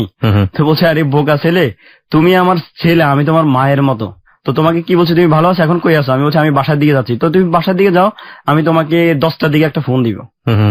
10টা বাজে বাসা যাওয়ার পর উনি আমাকে ফোন দিল, যে বললো যে এখন বলো কি অবস্থা তোমার। মূলত আসলে তোমাকে সত্যি কথা বলতে কি, তোমার পার্শ্ববর্তী বন্ধুরা তোমার নাম ধরে ডাকতেছে, আর তুমি তোমার মায়ের কথা বলছো। ওই নাম ধরে থেকে আমি তোমাকে বুঝতে পারি তোমার নাম হচ্ছে রাজ, আর এই কারণে আমি তোমাকে রাজ বলে ডাকি। তোমাকে একটু অবাকই করলাম, এখন তোমার আরো অবাক লাগছে না যে আসলে আমি তোমার পরিচিত না? আমি বলছি আপনি পরিচিত না, তো আপনি আমার ফটো তুললেন কেন? হ্যাঁ এই কথা বলছে। উনি আমাকে বললো যে কেন, মা কি সন্তানের ফটো তুলতে পারে না? আমি বলছি আপনি আমার মা। হ্যাঁ মূলত হচ্ছে যে বাবা কি বলতাম তোমাকে, আমার ছোট যে পিচ্ছি দুইটা ছিল, এরা তোমাকে দেখে বলতেছে আম্মু এমন একটা ভাইয়া যদি আমাদের থাকতো আমাদের খুব ভালো হতো। তখন তোমার ওদের কথা মতো রাখতে গিয়ে আমি তোমার ছবি তুলতে বাধ্য হচ্ছি। এই ক্ষেত্রে আমি বলছি ঠিক আছে, যেহেতু ভাইয়াকে এত পছন্দ হয়েছে, ভাইয়া ছবি তুলে নাও। তখন আমি বললাম যে যাই হোক, আপনি মনে হয় যে কাজটা ভালো হয় নাই, আপনি আর আমার নাম্বার নিচ্ছেন কেন? তখন আমি বলছি ও মা দরকার হতে পারে না তোমাকে, আর তোমাকে তো আমি বললাম তুমি আমার ছেলের মতো, আমি তোমার মায়ের মতো। কি বলে না বলে আমি তো আপনাকে আফা ডাকলাম। হয় না না এটা ভুল ওষুধ বলছে, অসুবিধা নেই। এই হচ্ছে উনার সাথে প্রথম দিনের পরিচয়, এতটুকুই। পরের দিন থেকে উনার যেটা রেগুলার শুরু হলো, সকালবেলা আমাকে ফোন করে বলবো যে আব্বু কি করো, বাসা থেকে বাইরে এসছো, নাস্তা করছো? এই হচ্ছে উনার প্রথম সকালবেলার ফোন। দুপুরবেলা ফোন হচ্ছে যে কি অবস্থা, তুমি নাস্তা করছো এখনো, নাকি এখনো মোটর সাইকেলে সারাদিন বসে বসে ডিউটি করো, খাওয়া দাওয়া তো তোমার ঠিক নেই, চেহারা তো নষ্ট হয়ে যাচ্ছে। তাই আমি বলছি আপনি আমাকে এতটা কিভাবে ইয়ে করেন? উনি এমন ভাবে আমার টেক করা শুরু করতে লাগলো, দুপুর একবার, সকালে একবার, সন্ধ্যার সময় একবার, যে আব্বু আমি নাস্তা করতে বসছি, তুমি নাস্তা করছো কিনা। আমি ঠিক জানি না যে সাইকিয়াট্রিক জায়গাটা থেকে এটার ব্যাখ্যাটা কি। অপরিচিত এরকম একটা মানুষকে এইভাবে নিশ্চয়ই কোনো কারণ থাকতে পারে, হয়তো আমরা সামনের দিকে গেলে এটার একটা কারণ আমরা খুঁজে পাবো। যাই হোক, খুবই কৌতূহল মনে হচ্ছে, এবং আমার সাথে যদি এরকম হতো তাহলে আমিও কিছুটা হলেও বিরক্ত হতাম, কারণ এতটা এক্সপেক্টেড তো আসলে পরিচিত মানুষের কাছ থেকে করা যায় না, সেখানে অপরিচিত একজন মানুষ কেন ভাবে এতটা ক্লোজলি মেশার চেষ্টা করছে। তখন এখন উনি আমাকে বাবা বলে ডাকে, এখন উনি যখন আব্বু বলে ডাকে আমি ইতস্তা বোধ করতেছি যে আজকে যদি কোনো মেয়ে হতো কোনো ইয়েতে আমি ওকে বলতাম যে, কিংবা গরম হয়ে ধমকি দামকি দিতাম কথা না বলার জন্য। উনি আমাকে আব্বু বলে এমন ভাবে ডাকে, আমি উনার আব্বু ডাকার সাথে উনাকে প্রতিবাদ করার মতো ভাষা খুঁজে পাচ্ছি না, কিভাবে প্রতিবাদ করবো উনাকে। তখন উনার এরকম আচরণ, আমি বললাম যে আন্টি আসলে আপনি আমাকে এমন ভাবে টেক কেয়ার করতেছেন, আমি সত্যি অবাক হচ্ছি, একজন অপরিচিত মানুষ এইভাবে একটা লোকের টেক কেয়ার করতেছে। এই কথা বলার পর উনি বলল যে ধর্মের বাইচ্ছে এমনি ভাই আরো অনেক আপন হয়। ওইরকম একটা উদাহরণ আমাকে দিল। পরবর্তী উনি আমাকে আবার রাতের বেলা ফোন করলো 9টা বাজে, আমি ভাত খেতে বসবো এখন, তুমি কি ভাত খাবে? আর না খেলে আমার বাসা চলে আসো। তা আমি বললাম যে দেখেন আসলে আপনি এত অল্প সময়ে আপনি আমার সাথে এতটা মিশে গেছেন, আমি এটা নিচ্ছে আসলে সত্যি আমার অবাক লাগতেছে যে এমন একটা লোকের সাথে আমার সাথে পরিচিত। উনি আমাকে বললো যে শোনো, মূলত হচ্ছে আমি সৌদি আরব থাকতাম আমার স্বামীর সাথে, আমরা হজ করে আসছি, আমরা ইসলামিক ফ্যামিলির লোক, আমার স্বামী একজন জবরদস্ত মাওলানা, আর আমরা মূলত কারোর সাথেই কথা বলি না, মূলত তোমার সাথে আমার ভালো লাগছে বিদায় আমরা কথা বলি না, আমরা আমাদের সাথে কথা বলার মানুষ সুযোগও পায় না। উনি এরকম বুঝতে পারলাম যে উনি আমার দিক থেকে অনেক বিশাল মাপের মানুষ, কারণ উনি বিদেশ থেকে আসছে, বিদেশ থাকে, এবং উনার দেশাব দেখে আমার মনে হচ্ছে উনি আর্থিকভাবে আমার চেয়ে অনেক বেশি কোটিপতি, এমনটাই মনে হলো। এর মাঝে উনি এইভাবে পরিচয় কয়েকদিন নেওয়ার পরে উনি কি করলো, এই পরিচয় হওয়ার 7 দিনের মাথায় আমাকে জিজ্ঞাসা করলো যে তো তোমার বাবা মার কি অবস্থা, উনারা ভালো আছে, তোমাদের বাড়িটা, আচ্ছা তুমি আমার সাথে ছেলে সম্পর্ক, আমি তোমার বাড়িটা ঠিকানাই তুমি আমাকে বললা না। এই কথা বলছেন। আমি বলছি আমার বাড়িতে হচ্ছে এখানে, আমার বাড়ি রামগঞ্জ থানা পদ্মা বাজার গ্রাম, আমার এইখানে আমার বাড়ি। আপনি, আমার বাবা হচ্ছে একজন সেনাবাহিনী রিটার্ন পার্সন, মূলত ফ্যামিলির দায়িত্বটা আমি বহন করি এখন। আর আমার মা একজন অসুস্থ মানুষ, বাড়িতে আমার ছোট 2টা বোন আছে। আচ্ছা আচ্ছা, হ্যাঁ, এ কথা বলছেন। উনি বলে যে আর বড় বোন কি করে? বড় বোন, আমি বলছি যে আমার বড় বোন সৌদিতে থাকে, মেয়ে বোন বিয়ে দিয়েছি, উনার স্বামীও সৌদিতে থাকে। এই হচ্ছে আমাদের অবস্থা। ছোট ভাই আছে, সে এখন পড়ালেখা করে। উনি আমাকে বলে যে আচ্ছা ঠিক আছে, তোমার পরিচয় সম্পূর্ণ নিয়ে আমার খুবই ভালো লাগছে, এখন মা ছেলের সম্পর্কটা একটু পোক্ত হলো। এই কথা বলে উনার সাথে রাত্রে বেলা আমার সাথে কথা শেষ। পরের দিন দুপুর বেলা উনি আমাকে বলে যে আচ্ছা আপু, তোমার গ্রামের বাড়িটা জানি কই বলছিলা, হঠাৎ করে এই দুপুর বেলা আপনি ফোন করে আমার এটা কয়? না না, আমি তোমাকে জিজ্ঞাসা করছি, বলো না। এই কথা বলে উনি, আমি বললাম আমাদের গ্রাম হচ্ছে পদ্মা বাজার। পদ্মা বাজার, তোমার আব্বুর, তোমাদের বাড়ির নাম কি বলা হয়? আমি বললাম যে আমার আব্বা তো সেনাবাহিনী ছিল, তাই মানুষ মিলিটারির বাড়ি বলে ডাকে। এই কথা বলছি, আমি উনি বলছে আচ্ছা ঠিক আছে, তোমাকে পরে বলতেছি। এই কথা বলে লাইনটা উনি কেটে দিচ্ছে। কেটে দেওয়ার পরে কিছুক্ষণ পরে আমার আম্মা আমাকে ফোন করলো যে কিরে, একজন মহিলা আসছে, একদম অনেক ইয়ে করে, মানে নিজেকে অনেক গেট আপ করে, হাই ফাই, অনেক বড় ফ্যামিলির মহিলা, একজন মুরব্বী আসছে সাথে। ঠিক আছে, আসি উনারা আমাদের বাড়ি ঘর এই সাইড, মানে পুরো বাড়ি ঘুরে গাড়ে আমার মাকে বলতেছে। তখন আমি চিন্তা করলাম যে আম্মা, হয়তো আমার বোন একটা তো উপযুক্ত আছে, হয়তো বোনের প্রস্তাবের জন্য আমার পিছনেই লাগছে, কিছু একটা হতে পারে। হ্যাঁ, কারণ আমার বোনের বিয়ের জন্য, কারণ আমার বোন একটা, আমার বোনের চেহারা পেজের সাথে আমার সাথে অনেক মিল। ওকে, আমি সন্দেহ করছি এটাই। আমি আমার বললাম তাহলে উনাদেরকে আপ্যায়ন করুন। এখন উনাকে আমি সাথে সাথে আমার মায়ের ফোন কেটে উনাকে ফোন দিলাম। উনি ফোন তখন আর রিসিভ করতেছে না। উনি আমার ছোট বোন যেটা আপনার আমার চেহারার সাথে অনেক মিল, ওই বোনটাকে একদম কোলে নিয়ে তুমি আমার মেয়ের মতো, পেটের মেয়ে, এটা বলে উনাকে, মানে আমার ছোট বোনটাকে অনেক বেশি আদর, এত আদর যে ও বলতেছে যে মনে হয় যে না আমাকে উনি আজকে উনার বাসায় নিয়ে যাবে। এইভাবে আদর করে উনি চলে আসছে। তখন আমি উনাকে রাতের বেলা আমাকে ফোন দিল যে কি অবস্থা আব্বু, তোমাদের বাড়িতে দিয়ে গেলাম। তখন আমি উনাকে বললাম যে দেখেন, আপনি বাড়িতে গেলেন, আমার অনুমতি নিয়ে যাওয়াটা আপনার উচিত ছিল, কারণ আপনি আমার মেহমান। যাইতেন আমি আপনাকে আমার তৌফিক অনুযায়ী আপ্যায়ন করতাম, আর এইভাবে গেলেন কেন আপনি? আর আমরা হচ্ছে গরিব মানুষ, আপনি কেন গরিবের বাড়িতে পা দিতে গেলেন? হ্যাঁ, একজন এত বিশাল মাপের একজন মানুষ। উনি আমাকে বললো যে আরে বোকা, আমরা তো গরিবদেরকে সবচেয়ে বেশি ভালোবাসি, আমরা চাই যে ওদের পাশে থাকে, ওদের উপকার আসার জন্য। উনি আমাকে এরকম একটা, মানে উনি আমাকে গরিব বলাতে উনি আমাকে গরিবটা আরো একটা হাইলাইট করে দিল যে হ্যাঁ আসলে তুমি গরিব। এ কথা বলার পরে উনি আমাকে যখন বললো যে মূলত হচ্ছে যে গেলাম, তোমাদের মাকে পরিচিত হলাম, এবার কথাবার্তা বলার পরে উনি ওই দিন রাত থেকে কি করলো, বাবা তোমার সব দিক মিলে আমার অনেক বেশি পছন্দ হয়েছে, আমি তোমার সাথে মা বাবার সম্পর্কটা একদম ফ্যাটের ছেলের মতো করতে চাই, তুমি আমাদের বাড়িতে একদিন আসো, তোমার আঙ্কেলের সাথে পরিচয় যাক। আচ্ছা, এই অবস্থার পর আমি আচ্ছা ঠিক আছে সব দেখবো। উনি কি করতো, আমাকে 4 বার তো রেগুলার উনার ফোন ছিল, ফোনগুলো এমন ছিল যেন আমার নিজের মা। তখন আমি উনাকে একদিন বলতাম যে আন্টি আসলে আপনি যেভাবে আমাকে খোঁজখবর নিচ্ছেন, একজন প্রেমিকের মতো অবস্থা আপনার। এটা উনাকে মানে হাসির মুখে আমি বলে ফেলছি। উনি বলছে আরে বোকা কি বলো, আমরা হচ্ছি অলরাউন্ডার, আমরা মা একটা সন্তানকে কিভাবে বড় তুলতে হয় সেটা আমরা জানি, এই জন্য এইভাবে সন্তানকে যদি বড় না করি তার সন্তান কি শিখবে? এভাবে উনি আমাকে সবসময় বুঝাতো। আর রাতের 12টার পরে উনি আমাকে ফোন করতো। তখন এভাবে উনি একদিন ফোন করছে, আমি মাইন্ড করি নাই, 2 দিন করছে, এইভাবে উনি লাগাতার আমাকে ফোন করছে। আমি প্রশ্ন করলাম যে আপনি যে আমাকে ফোন করেন, আঙ্কেল কোথায় থাকে? কি দেখেন আপনি যে আমার সাথে এত রাতে কথা বলেন। তখন উনি বলে যে আমি আমার ছেলের সাথে কথা বলি, ওর সমস্যা কি? ওর সময় আর তোমার আঙ্কেল এইসব ব্যাপার কখনো নাক গলায় না। তারপর আমি ভয় পাইতাম যে পুরুষ মানুষ যদি একটা কোনো ধরনের একটা বাজে মাইন্ড করে ফেলে, আর দ্বিতীয় কথা আমার এই বয়সে একটা যদি অসম্মানিত হই আমি, মান সম্মানের বিষয়, কোন বিপদে আবার পড়ি। উনি এইভাবে আমার সাথে প্রতিদিন রাতের বেলায় 12টা বাজে ফোন করতো। উনার ফোনে আমি এতটা বিরক্ত হইতাম, মানে আমি বলতাম যে আন্টি আমার মোবাইল চার্জ নেই, মোবাইল বন্ধ হয়ে যাচ্ছে, এই কথা বলে লাইনটা কাটার ব্যবস্থা করতাম। ওকে, কিন্তু একদিন আমাকে বলতেছে কি আজকে তোমার সাথে কথা না বলে আমি ঘুমাবে না, যতক্ষণ চাই তুমি আমার সময় দিতে হবে। আমি বলছি আচ্ছা ঠিক আছে দিব। উনি আমার সাথে কথা রাতের 12টা থেকে শুরু করছে, ফজর আজান দিছে, উনার মোবাইল চার্জ শেষ, উনার বন্ধ হয়ে গেছে, এরপর চার্জে লাগাই উনি আবার ফজরের সময় আমাকে আবার ফোন করছে। কথাগুলো কি, আমি এই ফ্যামিলি থেকে বড় হলাম, এই ফ্যামিলি থেকে আমার এমন, আমার ভাইরা একটা আমেরিকা থাকে, আমার ভাই আরেকটা সৌদি আরব থাকে, আরেকটা কাতার থাকে, আমাদের বিশাল অবস্থা, আমাদের টাকা পয়সার কোনো অভাব নেই, শুধু একটু ভালোবাসার অভাব, কেউ আমাকে ভালোবাসবে, কেউ আমাদেরকে অনেক বেশি আপন করে নিবে, আমরা এমনটাই চাই। তুমি ততদিন পর্যন্ত আপনি ওই ভদ্র মহিলা বাড়িতে বেড়াতে যাননি? না না, তখন আমার যাওয়া শুনেই যাচ্ছেন ফোনে। হ্যাঁ, এর মাঝে আমাদের যে কোম্পানির পক্ষ থেকে একটা কক্সবাজার ট্যুরের অফার আসছে।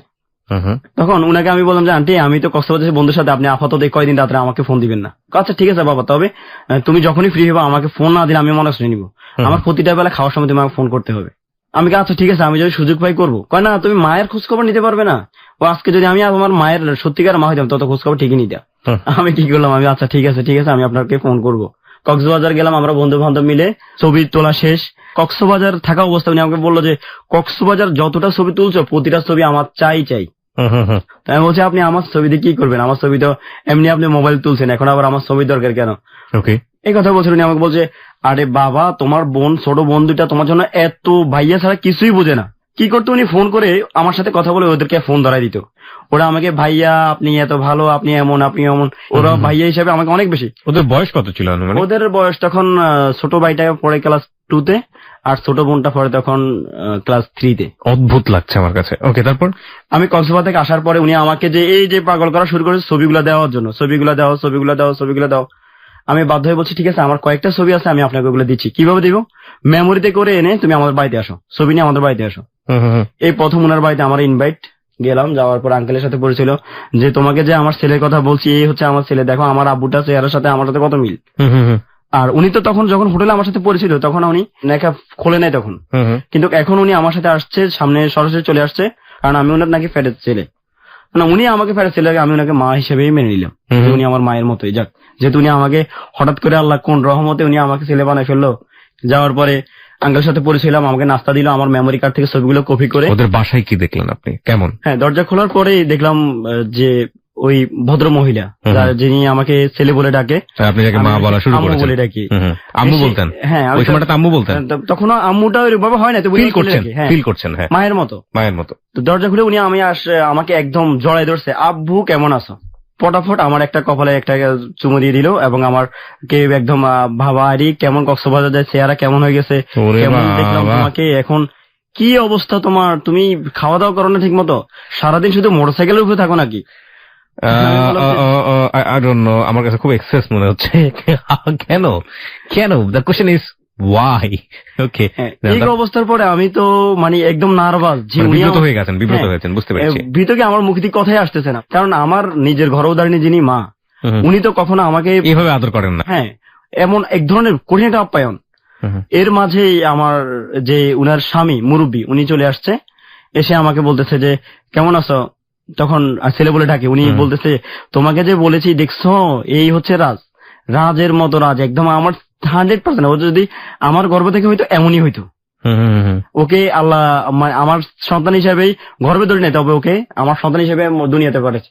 কিছুক্ষণ পরে দেখলাম ওই যে ছোট 2 ভাই বোন, ওরা এসে একটা আমার কাঁধের মধ্যে, আমি তো সোফায় বসছি, আসি একটা আমার কোলের মধ্যে, আসি ভাইয়া এই যে অবস্থা, ভাইয়া তোমার সাথে ছবি তুলবো, তোমার ছবি তুলতে হবে, তুমি ছবি তুলো সুন্দরভাবে। এরা আমার এক ধরনের ফটো সেশন হয়ে গেছে। আমরা বিটিভিতে অনেক আগে একটা ছবি দেখতাম, মিস্টেরিয়াস আইল্যান্ড, যারা দেখেছেন তারা জানবেন। আজকে হলো 8920 মিস্টেরিয়াস লাইফ স্টোরি। মানে কেন হচ্ছে, কি হচ্ছে, কে কোথা থেকে কলকাঠি নাড়ছে, কেন এরকম করবে একজন ভদ্রমহিলা, শুধু একা না, পুরো ছেলে মেয়ে পরিবার নিয়ে ঘটনাটা ঘটছে, আমরা জানি না, বাট সমাধান নিশ্চয়ই আছে, কারণ সেটার জন্য আমাদেরকে ধৈর্য ধরে গল্পের শেষ পর্যন্ত যেতে হবে। বলুন তারপর। এই কথা বলছে, আর আমি মুরব্বীর সাথে বললাম যে উনি আমাকে বলল তুমি কি করো বাবা, তুমি কি করো? তো উনি বললেন দেখেন আমি একটা তো মাল্টিনেশনাল কোম্পানি থেকে চাকরি করি। আসলে করেন না? আমি তো ওই যে সেলসম্যান চাকরিটা করি আর কি। ওকে, রাইট। হ্যাঁ, আমি মনে মনে ভয় পাচ্ছি উনি পুরুষ মানুষ, এটা কিভাবে মেনে নিচ্ছে, উনি যে আমাকে এভাবে ছেলে বলে ডাকতেছে। আমার প্রশ্ন কিন্তু ওই পুরুষের প্রতি, যে উনি কিভাবে এটা মেনে নিচ্ছে। এরপরে দেখলাম হ্যাঁ বসো, তুমি বসো, আমি নামাজ পড়তে যাচ্ছি। এই কথা বলে মুরব্বী চলে গেছে নামাজ পড়তে, আমি বসলাম। এর মধ্যে আমার জন্য মিষ্টি থেকে শুরু করে সব যত রকমের নাস্তা মোটামুটি দেওয়া যায় সব ধরনের নাস্তা নিয়ে আমার সামনে উনি হাজির। কিছুক্ষণ পরে উনি কি করলো, প্লেটে করে ভাত নিয়ে আসছে, আজকে তুমি ভাত খেতে হবে। হাতে করে উনি একটা প্লেটে করে ভাত নিয়ে আসছে, সাথে আপনার একটা মাছ, একটা মুরগির মাংস ছিল। এসে বলতেছে যে আজকে তোমাকে আমি আমার নিজের হাতে খাওয়াবো। কি আর করো, এখন উনি যখন নিয়ে আসলো, সাধারণত আমার যিনি গর্ভধারিণী মা, আমার মা কিন্তু আমার বিশ্বাস একজন গর্ভধারিণী মা একজন সন্তানকে অনেক বেশি ভালোবাসে। অফকোর্স তাই, হ্যাঁ। সেদিক থেকে আমার মা কখনো আমাকে খাইয়ে দেয়নি, খাইয়ে দেয় নাই, কিংবা কখনো ওইরকম পরিস্থিতি হয় নাই। ছোটকালে নাকি আমার অসুস্থ হয়েছে, আর একদিন আপনার ওই যে বাত কচলে মার খাওয়াইছিল আমাকে শরীর অসুস্থ হওয়ার কারণে। আমি ওটাই ইতস্ত বোধ করতাম যে না, কারো হাতের ইয়ে খাবো না, এটা আমার নিজের একটা ইয়ে ছিল। উনি যখন আমার কাছে ভাত নিয়ে আসছে যে উনি আমাকে ধরে খাওয়াবে, এটা তো আমি মোটেও সহ্য করতে পারতেছি না। এখন এই অবস্থার পরে আমি নিজেকে কিভাবে সামাল দিব। উনি আমাকে বললো যে মায়ের হাতে ছেলে খেলে কোনো সমস্যা নেই, তুমি খাও।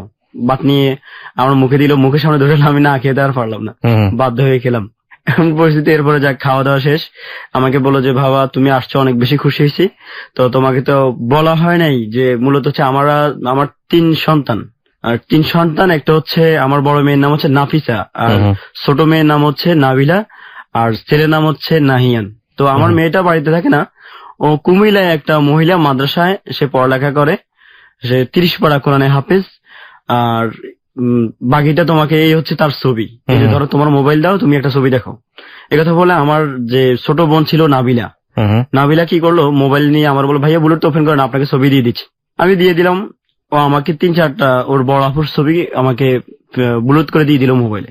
আচ্ছা, তখন আর আমি আর তো গুরুত্ব দিয়ে দেখি নাই, কারণ দিচ্ছে, কারণ উনি আমাকে মা বলে ডাকে, আবার আমার বাড়িতে গেছে। আমার তো টেনশন ওইদিকে যে আমার ছোট বোনের হয়তো বিয়ের জন্যই উনার দৌড়াদৌড়ি করতেছে হয়তো। যাওয়ার পরে ওই দিন রাতের বেলায় গল্প বলি, রাতের বেলায় উনি আমাকে ফোন করে বললো যে কি অবস্থা, নাফিসাকে দেখছো? আমি বল যে দেখা হয় নাই আসলে, আমি ব্যস্ততার কারণে দেখবো। হ্যাঁ দেখে নাও, তোমার কাছে কেমন লাগে ওকে দেখতে, আমার মেয়েটাকে? আমি আচ্ছা ঠিক আছে, আমি দেখে আপনাকে জানাচ্ছি। ঠিক আছে, আমি লাইন কাট দিচ্ছি, তাহলে তুমি দেখে আমাকে জানাও। এই কথা বলে লাইন কাটে দিল। আমি ছবিগুলো দেখলাম, দেখার পর আমি হ্যাঁ ভালো তো, অনেক সুন্দর আপনার মেয়ে, আপনার মতোই সেম সেম চেহারা। বললো যে এ হচ্ছে আমার মেয়ে, ও অনেক বেশি ট্যালেন্ট, মেট্রিকে জিপিএ 5 পাইছে, এখন সামনে তার এইচএসসি পরীক্ষা ফাইনাল, মাথার থেকে পড়ালেখা করে, সপ্তাহে 15 দিন পর পর বেড়াতে আসে। তবে তোমার কথা ওকে আমি বলছি, ও তোমাকে দেখার জন্য খুব ইচ্ছা, যে তোমার আব্বু ডাকছো, দেখতে হবে না, সে কে কেমন। আচ্ছা, এই কথা বলার পর আমি বলছি আচ্ছা ঠিক আছে, যেহেতু আপনার সাথে সম্পর্ক শুধু দেখা হবেই, এই বলে আমি ওনার সাথে ওই দিনের রাতের কথা এখানে শেষ। এইভাবে চলছিল। আপনার সপ্তাহখানেক যাওয়ার পরে আমাকে ফোন করলো যে রাজ, কালকে তো নাফিসা বাড়িতে আসতেছে, একদিন থাকবে, পরশুদিন আবার সে চলে যাবে, এসে একটু দেখে যাও। আমি বলছি আসলে আমার হাতে তো এরকম সময় নেই, কারণ আমি সকালবেলা 9টা বাজে বের হই। কি করে এতবার রিকোয়েস্ট করলে উনি বললো যে আমি রাগ করবো তুমি না আসলে। উনার কথা মতো আমি ওই কথায় রাজি হলাম যে ঠিক আছে, আমি নাফিসের সাথে দেখা করতে আসবো পরবর্তীতে। এখন আমি চিন্তা করলাম যে উনারা হচ্ছে অনেক বড় মাপের মানুষ, উনাদের মেয়েকে দেখার জন্য আমাকে ইনভাইট করছে, যেহেতু উনাকে আমি মা ডাকি, সে তো আমার বোনের মতোই। আমি গেলাম, যাওয়ার সময় যে উনাদের বাসায় একটা মেহমান যাইতে যেমন আপ্যায়ন হয়ে যায় কিংবা প্রস্তুতি নিয়ে যায়, আমি ওইভাবে গেলাম। আচ্ছা, যাওয়ার পরে কি করলো নাফিসে, কি করলো, আমার সামনে আসলো, অনেক সাজুগুজু করে আসলো, আসি হ্যাঁ, এটাই তাকে সাথে আমার প্রথম পরিচয়। আমরা বোধহয় কিছুটা হলো একটু ক্লু পেয়েছি যে আদরের পেছনে অন্য কোনো উদ্দেশ্য যেটা আমরা খুঁজছিলাম, সেরকম কোনো কিছু একটা ক্লু হয়তো বা পেয়েছি। বাট সবসময় একটা কথা বলি যে নেভার অ্যাজিউম, নেভার গেস। ওকে, অনুমান করে আসলে কিছুই করা যাবে না, কারণ এটা জীবনের গল্প। নাটক সিনেমাতে অনুমান করে জানা যায় আসলে এরপরে কি হচ্ছে, বাট এখানে জীবনে এই অনুমান জিনিসগুলো খাটে না। তারপরও আমরা সামনের দিকে এগোতে চাই। হ্যাঁ, তারপর তখন নাফিসার আম্মু নিয়ে আসছে যে এ হচ্ছে নাফিসা। মানে দেখে আমি বললাম যে, মানে মনে মনে মন্তব্য করলাম যে আমাদের দেশে ইসলামিক মেয়েগুলো অনেক বেশি পদ্মাশীল, কিন্তু ও তো হাফেজ। যাই হোক, হয়তো বাসার মধ্যে বিদায়, এটা আমি আর মনে মনে কোনো ভাবে মানে ভাবতে গিয়েও আমার ভাবি নাই। আসলে এসে আমার পা ধরে সালাম দিতে চাইলো, পা ধরে সালাম। আমি বলছি না না না না, এটা আমি একটা সামান্য একটা মানুষ, আমাকে পা ধরে সালাম দেওয়ার কি আছে। আসলে বলছে না, আমি আমার জন্য দোয়া করবেন, আমি পরীক্ষা দিব, আপনি কেমন আছেন, আমার কাছে তো আপনার অনেক সুনাম শুনছি, আর তাই আপনাকে দেখার খুব ইচ্ছা ছিল আমার, এইভাবেই তাই দেখলাম। এর মাঝেই কথা বলতে ওর আম্মু নাস্তা নিয়ে আসছে, আসে বলতেছে তোমরা দুজনে একসাথে বসে বসে নাস্তা করো, কথা বলো, আমি তোমার জন্য চা করতেছি, নাস্তা করো না। এর মধ্যে নাস্তা করতেছি ওর সাথেই। তো ও আমাকে বললো যে আমার আবার যেতে হবে, আমার ক্লাস শুরু হবে, তাহলে আমি যাচ্ছি, আমার জন্য দোয়া করবেন, আমার পরীক্ষা। তখন আমি সাধারণত আমাদের যে ফ্যামিলিতে কালচার সিস্টেম, যেটা কোন লোক যদি কোনো শুভ কাজের জন্য বিদায় নিতে আসে, সেক্ষেত্রে আমরা তাকে ন্যূনতম সম্মানীয় করি। এখন ও পরীক্ষার জন্য মানে আমার কাছে যখন বললো, আমি আমার মানিব্যাগ থেকে 5,000 টাকা ছিল আমার কাছে, তখনই আমি তাকে সম্মানী যে পরীক্ষা দিচ্ছে যেন, এটা হচ্ছে তাকে সম্মানী করলাম।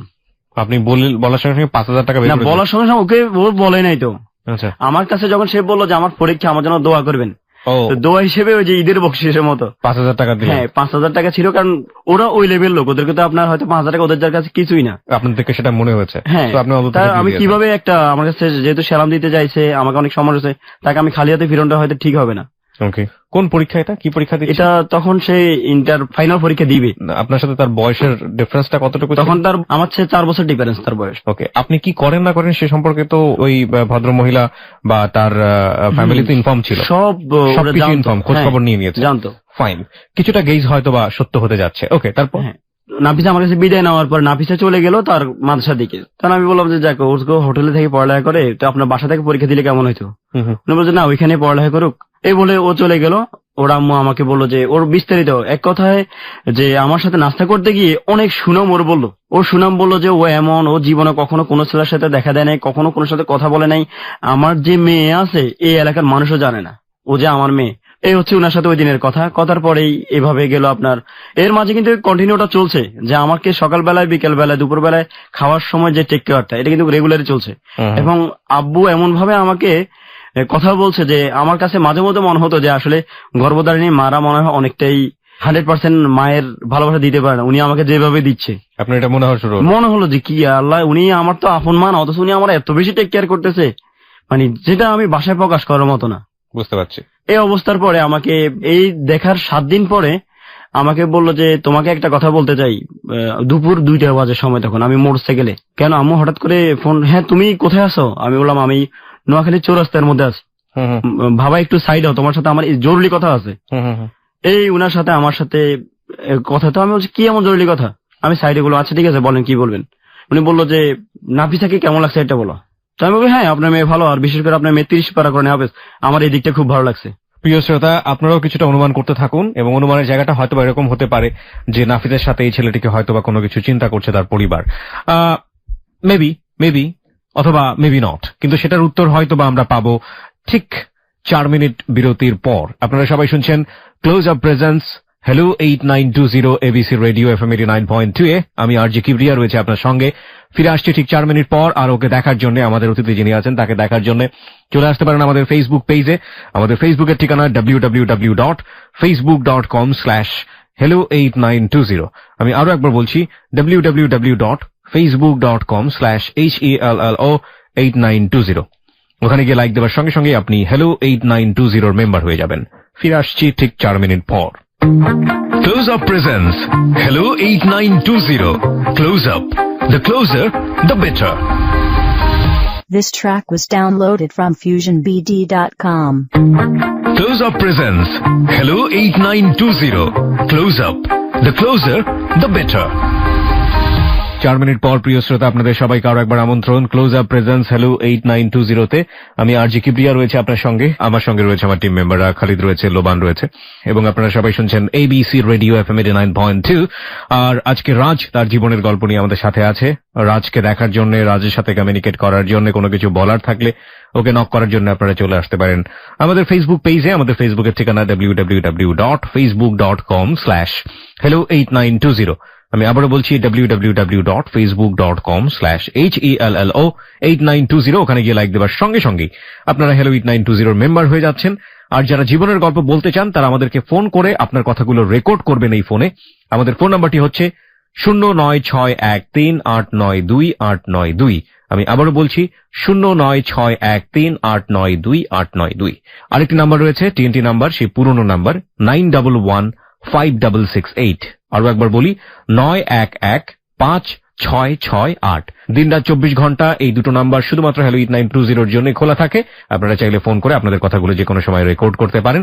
প্লিজ আপনাদের নাম এবং সেল নাম্বার দিতে ভুল করবেন না। এই দুটো জিনিস ভুল হলে আমরা কিন্তু আপনাদের সঙ্গে যোগাযোগ করব না। ওকে রাজ, তারপর যে কথাটা বলছিলাম, ওই দিন তুমি যে নাফিসাকে দেখলে, আসলে নাফিসাকে তোমার কাছে কেমন লাগে? আমি বলছি হ্যাঁ আপনার মেয়ে তো 30 পারা করে নেওয়া বেশ অন্যদিক যাওয়া, কিন্তু আমার এই জিনিসটা খুবই ভালো লাগছে, যেটা সাধারণত মেয়েদের মধ্যে এই গুণটা থাকে খুবই কম। বাংলাদেশের মধ্যে অনেক মেয়ে থাকে কিন্তু 30 পারা করে হাফেজ একটা মেয়ে, সেটা অনেক বিশাল ব্যাপার। আপনি এই জন্য আসলে গর্বিত। দেখো আসলে বাবা, তোমাকে যে কথা বলার জন্য আসলে আমি ফোন করছি, তোমার আঙ্কেল বাসার বাহিরে, নাবিলা নাহিয়ানো স্কুলে, আমি ফুল ফ্রি। আর আমি একটু মুসিবতের মধ্যে পড়ে গেছি। তো মুসিবতটা হলো যে এই আমার মেয়ের জন্য MBBS ডাক্তার, অনেক কোটি কোটি ফতি আমেরিকান ইটালিয়ান ছেলেরা আসতেছে, এবং আমার বাসার মধ্যে সিবি কত আছে সেটা তোমাকে বলা যাবে না, এত সিবি আমার কাছে জমা হয়েছে। আমার মেয়ে সবাইকে সিবি দেখে দেখে দেখে দেখে ডিলিট করে দিচ্ছে। কিন্তু ওকে যখন তোমার ছবি দেখানো হয়েছে যে একে তোমার কেমন লাগে, ওর তোমার ছবি ওর কাছে ভালো লাগছে। আল্লাহ আমাদেরকে অনেক দিচ্ছে, টাকা পয়সার আমাদের অভাব নেই, কোনো দিকে অভাব নেই। সেক্ষেত্রে তুমি নাফিসার বিষয়টা তো ওকে কেমন লাগে? আমরা মূলত যেটা চাচ্ছি যে একটা কম বয়সী ছেলে হোক, যেন আমাদের সাথে ম্যাচিং হয়। এখন তোমার সব দিকে আমাদের সাথে ম্যাচিং হয়ে গেছে, সেক্ষেত্রে আমি চাই যে তুমি নাফিসার বিষয় নিয়ে একটু ভাবো। তাহলে আমি বললাম যে আসলে দেখেন, আমার তো এখনো বিয়ের বয়স হয়নি। মূলত হচ্ছে যে আমি ফ্যামিলির প্রধান, যিনি, আমি যদি আমার ফ্যামিলি থেকে বিয়ে হয়ে যেত, আমার ফ্যামিলির ধ্বংস হয়ে যাবে। আর আমার ফ্যামিলি নির্ভর করে আমার উপর। আর এই মুহূর্তে বিয়ে করা, যেখানে আমার দুটো বোন আপনার উপযুক্ত, সেখানে আমাদের তো বিয়ে করা সম্ভব না। উনি আমাকে বললো যে দেখো, বোন আর মা এদের পিছে তুমি নির্দিষ্ট টাকা খরচ করবে। উনি কথার মাঝখানে যে কথাটা আমাকে বললো, ওরা তোমাকে কিচ্ছু দিবে না, এগুলো ফলাফল জিরো, এগুলো আমরা আমাদের অভিজ্ঞতা আছে, যা করতেছো এগুলো সম্মান জীবনও পাবে না, এর চেয়ে বলো নিজের লাইফটা করতে শিখো। তো তুমি এখন যে পর্যায়ে আছো সেলসম্যান, এই সেলসম্যান থেকে তুমি তো বলছিলে নাকি বিদেশ যাবে, তো এখন তোমার বিদেশের লাইনের খবর কি? আমি বললাম যে লাইন তো দেওয়াই আছে, তবে আমি এখনো তো এখানে মোটামুটি দেশে ভালো অবস্থানে আছি, আস্তে ধীরে হচ্ছে আর কি। তখন আমাকে বললো যে তুমি তোমার মার সাথে এই বিষয়টা আলোচনা করিও না, তবে তুমি খুব ভালোভাবে বিবেচনা করে আমাকে রাতের মধ্যে জানো তুমি নাফিসাকে চাও কি না। তখন আমি বলছি যে আচ্ছা ঠিক আছে, আমি আপনাকে জানাবো। রাতের বেলা আবার ফোন আসলো, কি অবস্থা, কি সিদ্ধান্ত নিলা? তখন আমি বললাম যে আসলে কি আপনার মেয়ে আমাকে চয়েস করছে কিনা। বলতেছে আরে বোকা, চয়েস না করলে কি আর এত দূর। তখন কিন্তু আমি বুঝতে পারছি যে আসলে প্রেক্ষাপটটা চেঞ্জ হয়ে যাচ্ছে, মূলত এরা আমাকে প্রথম থেকেই টার্গেটে নিচ্ছে। আচ্ছা, তুমি চাইলে তার সাথে কথা বলতে পারো। আমি বললাম আচ্ছা ঠিক আছে, সেটা পরে দেখা যাবে, তবে আমি আমার ফ্যামিলির ডিসিশন নিয়ে নিচ্ছি আগে। আমার যদি ফ্যামিলি যে আমাকে ইতিবাচক সাড়া দেয় সেক্ষেত্রে আমি বলবো। আর আমার বড় বোন থেকে শুরু করে সবাই, তো আমি ভাইয়ের মধ্যে আমি বড়, সবাই আমাকে নিয়ে অনেক স্বপ্ন দেখে। বলো যে আচ্ছা তুমি যদি এখন তোমার মাকে বল, এখন বলার দরকার নাই, তো তোমার মতামতটা শুধু আমি শিওর হতে চাই। তখন আমি বলবো আচ্ছা ঠিক আছে, আমি আমার মায়ের মতামত নিব না, আমি আপনাকে শিওর করবো। এই কথা বলার পরে কিন্তু আমি কিন্তু আমার মাকে ফোন করছি। আম্মাকে ফোন দিয়ে বললাম আম্মা এই ব্যাপার, আপনি ওই যে মহিলা আসলে আমাদের বাড়িতে আসছিল, ওরা মূলত টার্গেট হচ্ছে আমাকে, ওনার যে বড় মেয়ে আছে, মেয়ে হচ্ছে 30 পারা করে নেবে। এখন আম্মা মেয়েটার আমার চেহারা শুরুতে বড় কথা না, আমার মূলত ভালো লাগছে সে 30 পারা করে নেবে। তো বলতেছে কি এখন কি তোর কি বিয়ে করার বয়স? তুই কি বলস? আমি বলছি না আমার তো বিয়ে করার বয়স না। এখন উনারা বলতেছে যে আমাকে যেভাবে হোক এই মেয়েটাকে বিয়ে করার জন্য, কারণ উনারা আমাকে খুব চয়েস করছে। কয় আচ্ছা ঠিক আছে, আমি তোর বোনের সাথে যোগাযোগ করি। এখন বোনের সাথে যোগাযোগ করছে, আর আমার যিনি বড় বোন, বোনের কথা বলছে একদম ওরে জবাই করে দিব যদি ও যদি এই ধরনের কোনো কর্মকাণ্ড করে। আমি নাফিসার আম্মুকে আবার জানালাম যে আসলে কি বলেন, আমাদের সম্ভব না। আর আমার এখন আমার বোনেরা আমাকে, আমি আমার নিজের সহায়তা, আমার বোনেদের সহায়তা বিদেশ যাচ্ছি, সেক্ষেত্রে আমি ওদের অবৈধ হলে আমার হয়তো বিদেশে বন্ধ হয়ে যাবে। আচ্ছা, উনি বললো যে কত টাকা তোমার বিদেশ যাইতে লাগে? আমি মিনিমাম 4 লাখ 4.5 লাখ তো লাগবে। আচ্ছা তোমাকে যদি টাকাটা আমি সহায়তা করি। এ কথা উনি আমাকে বলার পরে আমি বললাম যে আপনার ধারণাটাই আসলে ভুল। জি না না, আমি তোমাকে ওইভাবে বললাম, আমি তোমার মা হিসেবে আমি তোমার সহায়তা করতেই পারি, তবে তোমার ভবিষ্যৎ অগ্রসর জন্য যতটুকু হেল্প লাগবে করবো। মূলত সমস্যা তোমাকে কেন বিদেশে কথা বলছি জানো বাবা, তুমি তো হচ্ছ এখন দেশে একটা সেলসম্যান। এখন আমি যদি তোমার সাথে আমার মেয়েটাকে বিয়ে দিয়ে দিই, এই মুহূর্তে তোমাকে আমি বিয়ে দিতে পারবো, আমার বিশ্বাস তুমি আমার ছেলে আমার কথা ফেলবে না, যত কিছুই বলো। আর এই মুহূর্তে দিবে না এই জন্য, কারণ আমরা সমাজের উঁচু স্তরের মানুষ, আমাদেরকে মানুষ বলবে যে একটা সেলসম্যানের কাছে মেয়ে বিয়ে দিচ্ছেন, সেক্ষেত্রে আমি লজ্জিত হবো। তার চেয়ে ভালো আমি যদি তুমি বিদেশ যাও, যা ইনকাম করো আর না করো 2-4 মাস পর চলে আসো, আমরা সমাজে উল্লেখ করবো যে আমাদের জামাই বিদেশি। আর তোমার মা বাবার জন্য, তোমার ভবিষ্যতের জন্য বাড়ি ঘর থেকে শুরু করে যা করার দরকার আমি করে দিব। তখন আমি বলছি আপনি আমাকে বারবার লোভ দেখাবেন না। এই কথা বলার পর উনি আমাকে বললো যে এখন তোমার মতামত কি, আমার মেয়েটা তোমাকে এত পছন্দ করছে, হাতের লক্ষ্মী ফায়ে ঠেলতে নেই, উনি আমাকে বলতেছে আর কি, এই সুযোগ তোমার জীবনে আর পাবে না। এখন আমার তো আসলে মূলত ছোটকাল থেকে একটা ইসলামের প্রতি আমার দুর্বলতা আছে, আমরা মুসলমান, সাধারণ মুসলমান। আমার বোন আমাকে বকাবকি করার পরেও আমার টার্গেট ছিল হাফেজ। যাই হোক, ওকে বিয়ে করলে হয়তো ভবিষ্যতে আমার অন্তত কবরের মতো তো জায়গাটা একটু আরো ভালোই হবে, সুপারিশ করার মতো একটা হাফেজেরই স্বামী আমি এমন একটা ইয়ে পাবো। আমি বলছি আচ্ছা ঠিক আছে, আমি আপনার কথা বিবেচনা, তবে আমি নাফিসার সাথে কথা বলতে চাই।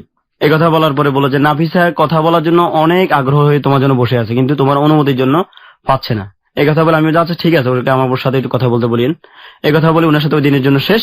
আমাকে রাতের বেলা নাফিসা একটা মেসেজ দিল, কেমন আছো? কেমন আছো? কেমন আছো? তা আমি উত্তর দিলাম আপনি কে বলছেন? আমি এক অচেনা পড়ি, অপরিচিত কোনো লোকের সাথে আমি কথা বলি না, পরিচয় দিয়ে আমার সাথে কথা বলবেন। পরে বললো যে তুমি কাকে আম্মু বলে ডাকো? তাই বলছি হ্যাঁ আমার মাকে আম্মু বলে ডাকি, আর একজন আছে আমার নতুন মা, উনাকে অনেক শ্রদ্ধা করি। এ বললো যে আমি উনারই বড় মেয়ে নাফিসা। তো আমি বললাম যে ও আচ্ছা আপনি এমন করলেন। এই কথা বলে এইভাবে সে আমাকে খোঁজ খবর নিল দীর্ঘ 5-6 দিন, শুধু SMS। ও আমাকে ফোন করে না, আমি ওকে ফোন করিনি। ও আমাকে বললো যে সামনে 1লা বৈশাখ, এখন আমার পরীক্ষার মাঝে আমি তোমার সাথে একটু কথা বললে আমার মন মানসিকতা ভালো হবে। আপনি যদি আমার সাথে কথা বলেন আপনার পরীক্ষার বিঘ্ন করতে পারে, তার চেয়ে ভালো আপনি পরীক্ষাতে মন দিল দিয়ে পরীক্ষার পরে কথা বলার সুযোগ পাবে। না আমি কথা বলবোই, ওর আগ্রহ আমার চেয়ে অনেক বেশি। পরবর্তী আমি আচ্ছা ঠিক আছে, যেহেতু শুধু ওর না ওর পরিবারেরও আমরা দেখতে পাচ্ছি, এবং আমরা জানি না যে এর পেছনে কোন উদ্দেশ্য আছে, কি সমস্যা। যাই হোক, এরপরে আমাকে যখন বললো যে কথা বলার জন্য, আমি এরপর নাম্বার, ঠিক আছে তুমি কল দিও। হঠাৎ করে সে রাতের 10:30 বাজে আমাকে কল করলো, প্রথম দিন কেমন আছো, ভালো আছো, তোমার আমার সম্পর্ক তো মোটামুটি তুমিও বুঝো আমিও বুঝি, তাহলে তুমি কেন আমাকে আপনি আপনি করো? আমার একটু ইজি হইতে হবে আগে, আমাকে তো ইজি না হলে আমি তোমাকে তুমি বলা সম্ভব না। কিন্তু আমার আসলে লজ্জা লাগতেছে, কারণ আমি কখনো কল্পনা করি নাই যে আমি ফ্যামিলির বড় ছেলে হয়ে এমন একটা লাইনে যাব, কিংবা প্রেম সম্পর্ক তো একটা জিনিস আমি জড়িত হব। ওই দিক থেকে আমি কখনো প্রেমের করার জন্য সাহসও করতাম না। তোকে বললাম যে আসলে কি আপনি কি আমাকে চয়েস করেন, আপনি কি উদ্দেশ্য কি? আমরা তো গরিব, আমাদের তো টিনের ঘর, সেক্ষেত্রে আপনি বিল্ডিং এর মধ্যে থাকেন, আপনার কি এগুলো কি চয়েস হবে? ও বললো যে তুমি যদি চাও আমি তোমার সাথে রাস্তার পাশে থাকতে রাজি।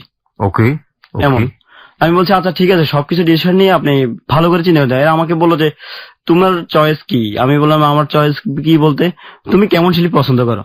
তখন আমি কয়েকটা শিল্পীর নাম বললাম। ও বললো যে আরে এগুলো তো সব আমারই প্রিয়, তোমার সাথে আমার সাথে মনের মিলটা কেমন দেখো। মানে এইভাবে বলতে বলতে এই সম্পর্কটা সত্যি প্রেমের দিকে চলে গেল। এবং এর সহায়ক হিসেবে আপনার জীবনে ফার্স্ট লাভ। এর মাঝেই আমার যে আম্মু কি করতো, আমাকে ওর সাথে কথা হয়েছে কিনা, ও তোমাকে ফোন করছে কিনা। আলটিমেটলি আপনার আম্মু, কিন্তু এটা হচ্ছে নাফিজার মা। নাফিসার মা, হ্যাঁ। আমি তো আমার নিজের মাকে আম্মা বলে ডাকি, আর উনাকে আম্মু বলে ডাকতাম। হ্যাঁ, তখন উনি আমাকে বললো যে কি অবস্থা, নাফিসার যোগাযোগ হয়? তো আমি বলছি হ্যাঁ হয়। তো আন্ডারস্ট্যান্ডিং তোমাদের মধ্যে পূর্ণ হয়েছে? চেষ্টা চলছে, এখন আসলে নিজেকে এতটা ফ্রি করতে পারি না আমি। তো বলতেছে যে তুমি কেমন পুরুষ, একটা কথা বলতে পারো না, তুমি নাকি আপনি আপনি করে কথা বলো। আমি তো ওর কাছে শুনছি, কি বলতাম আসলে, আমি তো কখনো এইভাবে হয় না, এই জন্য আমার আসলে একটু লজ্জা লাগছে খুব। আমাকে বললো যে লজ্জার কিছু নাই, ভালোভাবে তোমরা কথা বলো, তোমরা নিজেকে নিজে বুঝে নাও, আল্লাহ যদি বাঁচায় রাখে তোমাদের বিয়ে, আমি তোমার বিদেশের আগে ওর পরীক্ষার পরে আমি তোমাদের বিয়ের ব্যবস্থা করব। এখন আমি এই কথা বলছি, আমি আমার আম্মারে বলছি, আম্মা কয় এটা কি হতে যাচ্ছে আসলে আল্লাহ মাহবুদে জানে, এটা কি তোর জীবনে কি টার্নিং পয়েন্ট নাকি খারাপ পয়েন্ট, এটা আল্লাহ মাহবুদে জানে কি হতে যাচ্ছে। ওকে, আমরাও সেই প্রশ্নটাই মাথায় রেখে আপনার গল্প শুনছি, আসলে কি হতে যাচ্ছে। তো আমি আমার আম্মার বললাম, আম্মা দেখেন আমার আসলে মূলত ওর প্রতি আমার একটা দুর্বলতা আছে, যেটা সত্যি কথা, সেটা হচ্ছে ও আম্মা 30 পারা কোরআনে হাফেজ, আমি ওর 30 পারা কোরআনে হাফেজের ভক্ত, আমি ওর রূপের ভক্ত না। আপনি কখনো শুনেছেন তার কণ্ঠে? না, ওরা ওই সময় পর্যন্ত শুনেছেন কখনো? যখন আপনি এই জিনিসটা মাথায় নিয়ে নিয়েছেন যে সে পবিত্র কোরআনের 30 পারা হাফেজ, আপনি বারবারই এই একটা জিনিসই আপনার ভিতরে খুব ভালো একটা ইম্প্যাক্ট তৈরি করছে এই মেয়েটা সম্পর্কে, আর বাকি কি হচ্ছে না হচ্ছে সেটা আপনি সাইড করে রাখছেন। তো এই জিনিসটা আপনি যখন মেসেজ হিসেবে নিয়ে নিয়েছেন নিজের মনের মধ্যে, তার আগে কি আপনি নিশ্চিতভাবে নিশ্চিত হওয়ার জন্য ওকে আমি প্রশ্ন করছিলাম, আপনি যে 30 পারা কোরআনে হাফেজ, তো আপনি কি এটা কি রেগুলার চর্চা করছেন নাকি এখন আর চর্চা করেন না? তো বললো আল্লাহ আমি তো সবসময় এটা পড়ি। না, এটা সবসময় চর্চা করলে এটা মনে থাকবে, এটা ঠিক আছে, কিন্তু আপনার হয় না যে মাঝে মাঝে ওই সূরা আল ইমরান এটা জানতে চাইছি, কিংবা সূরা ইয়াসিনটা একটু পড়ে শোনাও বা রহমানটা একটু পড়ে শোনাও, এগুলা কি কখনো করেছিলেন? করেছিলাম। ও কি করেছে? আপনি তো কোরআনে হাফেজ, তো আমাকে একটু ইয়াসিন সূরাটা শুনেন। তো বলছে তুমি কি আমার পরীক্ষা নিচ্ছ, আমাকে অবিশ্বাস করতেছ? শুনিয়েছে না শোনায়নি? না, শোনায়নি। ফাইন। এক আর 2 নম্বর যেটা, সেটা হচ্ছে আমি ঠিক জানি না এইভাবে কোনো পরপুরুষের সামনে এটা রিলিজিয়াসটিক ওয়েতেই সাপোর্ট করে কিনা যে কোরআন সে পড়ে শোনাবে। যদিও আমি ফেসবুকে একটা রিসাইটার দেখেছিলাম এরকম, সম্ভবত মধ্যপ্রাচ্যের কোন এক নারী, এবং এত সুন্দর ভাবে তিনি রিসাইট করেন, মাশাআল্লাহ, আলহামদুলিল্লাহ। যাই হোক, উনি অবশ্য পাবলিকলি করেছেন, আমি সেই জায়গা থেকে ঠিক জানি না এটা করার কোনো নিয়ম আছে কিনা, কিন্তু করেননি, মানে আপনি প্রুফ পাননি কোনো না কোনো ভাবে, প্রুফ পাননি, এটাই হচ্ছে আমরা ধরে নিই। ওকে, তো যখন ওই করলো না, এরপর আমি কিন্তু তাকে কখনো অবিশ্বাস আমার জন্ম হয়নি। আপনার অবিশ্বাস জন্ম হয়নি, এবং বারবারই আপনি আপনার মাকে একটা কথা বলতেছেন, মা সে 30 পারা। তো ও আমাকে, ওর আম্মু বললো যে এর মাঝে ও তো পরীক্ষা চলতেছে, ওর আম্মু বললো যে তুমি কেমন পুরুষ, ওকে তোমার পছন্দ হয়েছে, ও তোমাকে পছন্দ হয়েছে, অথচ ওর পরীক্ষা চলছে, তুমি তাকে একটা গিফট করলে না। আমি বলছি আসলে কি গিফট করবো?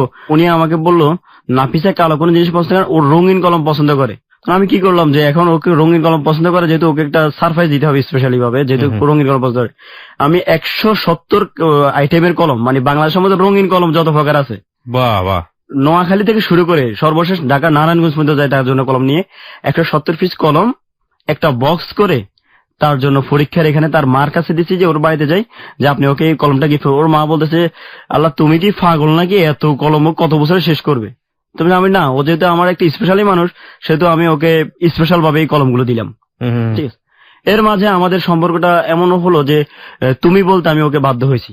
এর মাঝে ওর পরীক্ষা শেষ হলো, পরীক্ষা যে লাস্ট বিষয় আর কি, এই বিষয়ের আগে দিয়ে ছিল পয়লা বৈশাখ। আচ্ছা, ও আমাকে বললো যে আমি পয়লা বৈশাখে তোমার দেখা পেতে চাই, আমি বাড়িতে আসবো একদিনের জন্য, আমি তোমাকে দেখতে চাই, তবে তোমার যেটা হতে হবে সেটা হতে হবে তোমার লাল কালার পাঞ্জাবি, আর আমার জন্য ফুল নিয়ে আসবা। আমি বলছি কি ফুল পছন্দ করো? আমি গোলাপ পছন্দ করি। আমি ওকে গিফট করার জন্য গেলাম আমাদের লক্ষ্মীপুর থেকে 16 কিলোমিটার দূরে হায়দারগঞ্জ, ওই জায়গার নাম। হায়দারগঞ্জ হচ্ছে ফুলের চাষের সবচেয়ে বড় বৃহত্তর জায়গা। ওইখানে গেলাম, যাওয়ার পরে বললাম যে ভাই আপনাদের কাছে গোলাপ গাছ কত কালার আছে? ওরা বলে 5 কালারের গোলাপ গাছ আমাদের এখানে আছে। আর আপনার এখানে মোটামুটি ভালোর মধ্যে সৌন্দর্যজনক ফুল গাছ কয় আইটেম আছে? 17 আইটেম। 17 আইটেম ফুল গাছ আর 5 আইটেম গোলাপ গাছ। আমি বললাম যে যত টাকাই আসুক আপনি এই পুরো গাছগুলো টপ কালার করে ফুলগুলো আপনি আমাকে আগামী এত তারিখ, যে পয়লা বৈশাখের যে দিনটা ছিল ওই তারিখের দিন বিকাল বেলা আমাকে দিতে হবে। এই কথা কিন্তু নাফিসাকে জানাই নাই। আমি কি করলাম, যে কথা সেই গাছ সন্ধ্যার সময় ছোট যে পিকআপ ভ্যান গুলো আর কি, এই পিকআপে করে ওইখান থেকে গাছগুলা নিয়ে আসলাম নোয়াখালীতে। নোয়াখালী ওদের বাড়ি থেকে 1 কিলোমিটার দূরে। রাতের 12টা বাজে ওদের গেটের এখানে আমি কি করলাম, ওই লোক নিয়ে ফুল গাছগুলো সাজাই। ফোন করলাম যে তুমি কি জাগো না ঘুমে? ও বলছে আমি তো ঘুমে। আমি আচ্ছা ঠিক আছে, ওকে ঘুমো। তবে সকালবেলা ঘুম থেকে সবার আগে নামাজ পড়তে উঠলে দরজাটা একটু খুলিও। বলছে কেন? আমি খুলিও, আমি ভোরবেলা তোমাদের কাছে শিখে যাবো। সকালবেলা ঘুম থেকে উঠে ও ফুল গাছ দেখে অবাক, আমাকে ফোন দিয়ে বলতেছে আল্লাহ এমন একটা সারপ্রাইজ তুমি আমাকে দিলা, আমি একদম মুগ্ধ যে তোমাকে বাসায় প্রকাশ করতে পারো, আমি এতটা খুশি হয়েছি। ওকে। তাহলে আমি ওকে বললাম যে আসলে মূলত আমি যে বুঝতে পারছি যে আপনি মোটামুটি বড়শিটা গিলে ফেলেছেন, এটাই হচ্ছে কাহিনী। আমার কাছে যেটা মনে হচ্ছে যে এবার খাও, বড়শি গিলে ফেলেছে আমাদের রাজ স্যার। এখন ওর আম্মু আমাকে ফোন দিয়ে আব্বু তুমি এত সুন্দর গিফট করলা, আমরা নজিরবিহীন, আমরা এত অবাক। নাফিসা ফোন দিয়ে বললো যে আমার বাবাও খুশি, আমার মা খুশি, আমিও খুশি। আমি বলছি আচ্ছা ঠিক আছে, তাহলে আজকে আসতেছি না, ভালো থাকো। ও বললো যে কেন, তুমি না আজকে লাল পাঞ্জাবি পরে আসার কথা ছিল? এখন আমার অবস্থা হলো কি, আমি যে বেতনে চাকরি করি এই বেতনে আমার লাল পাঞ্জাবি, যখন আমি একটা এক দামে দোকানে গেলাম তখন পাঞ্জাবির দাম 1800 টাকা। ফুল কিনতে যাই আমার কাছে টাকা শেষ। ও বললো যে তুমি আসতেই হবে, কারণ আমি তোমার জন্য ফুলের তোড়া নিয়ে বসে আছি। কি আর করা, 5000 টাকা দাঁড় করলাম, গেলাম ওদের বাসায়। যাওয়ার সময় একটা ফুলের তোড়া নিয়ে গেলাম, এবং যাওয়ার সময় 3-4 আইটেমের মিষ্টি নিয়ে গেলাম। যাওয়ার পরে ওকে ফুল দিয়ে শুভেচ্ছা দিলাম। ওরা বললো যে আজকে এখানে তো দুপুরবেলা খাওয়ার জন্য তোমার ব্যবস্থা করা হয়েছে, তুমি খেতে হবে, আর বিশেষ করে আমার গিফট গুলো তুমি গ্রহণ করো। ওই গিফট আমাকে দিল কি, একটা ফুলের তোড়া দিল আর একটা ছোট্ট টফি বলা হয় আর কি, নায়ক নায়িকার টফি, একটা টফি গিফট করলো। দুপুরবেলা খেতে বসলাম ওদের বাসায়। খেতে বসার পরে ওর আম্মু বলতেছে যে আমি আমার বাবাকে মানে নিজ হাতে খাইয়ে দিব। নাফিসা বলতেছে না, ওকে আজকে দিনে আমি আমার নিজ হাতে একবার খাওয়াবো।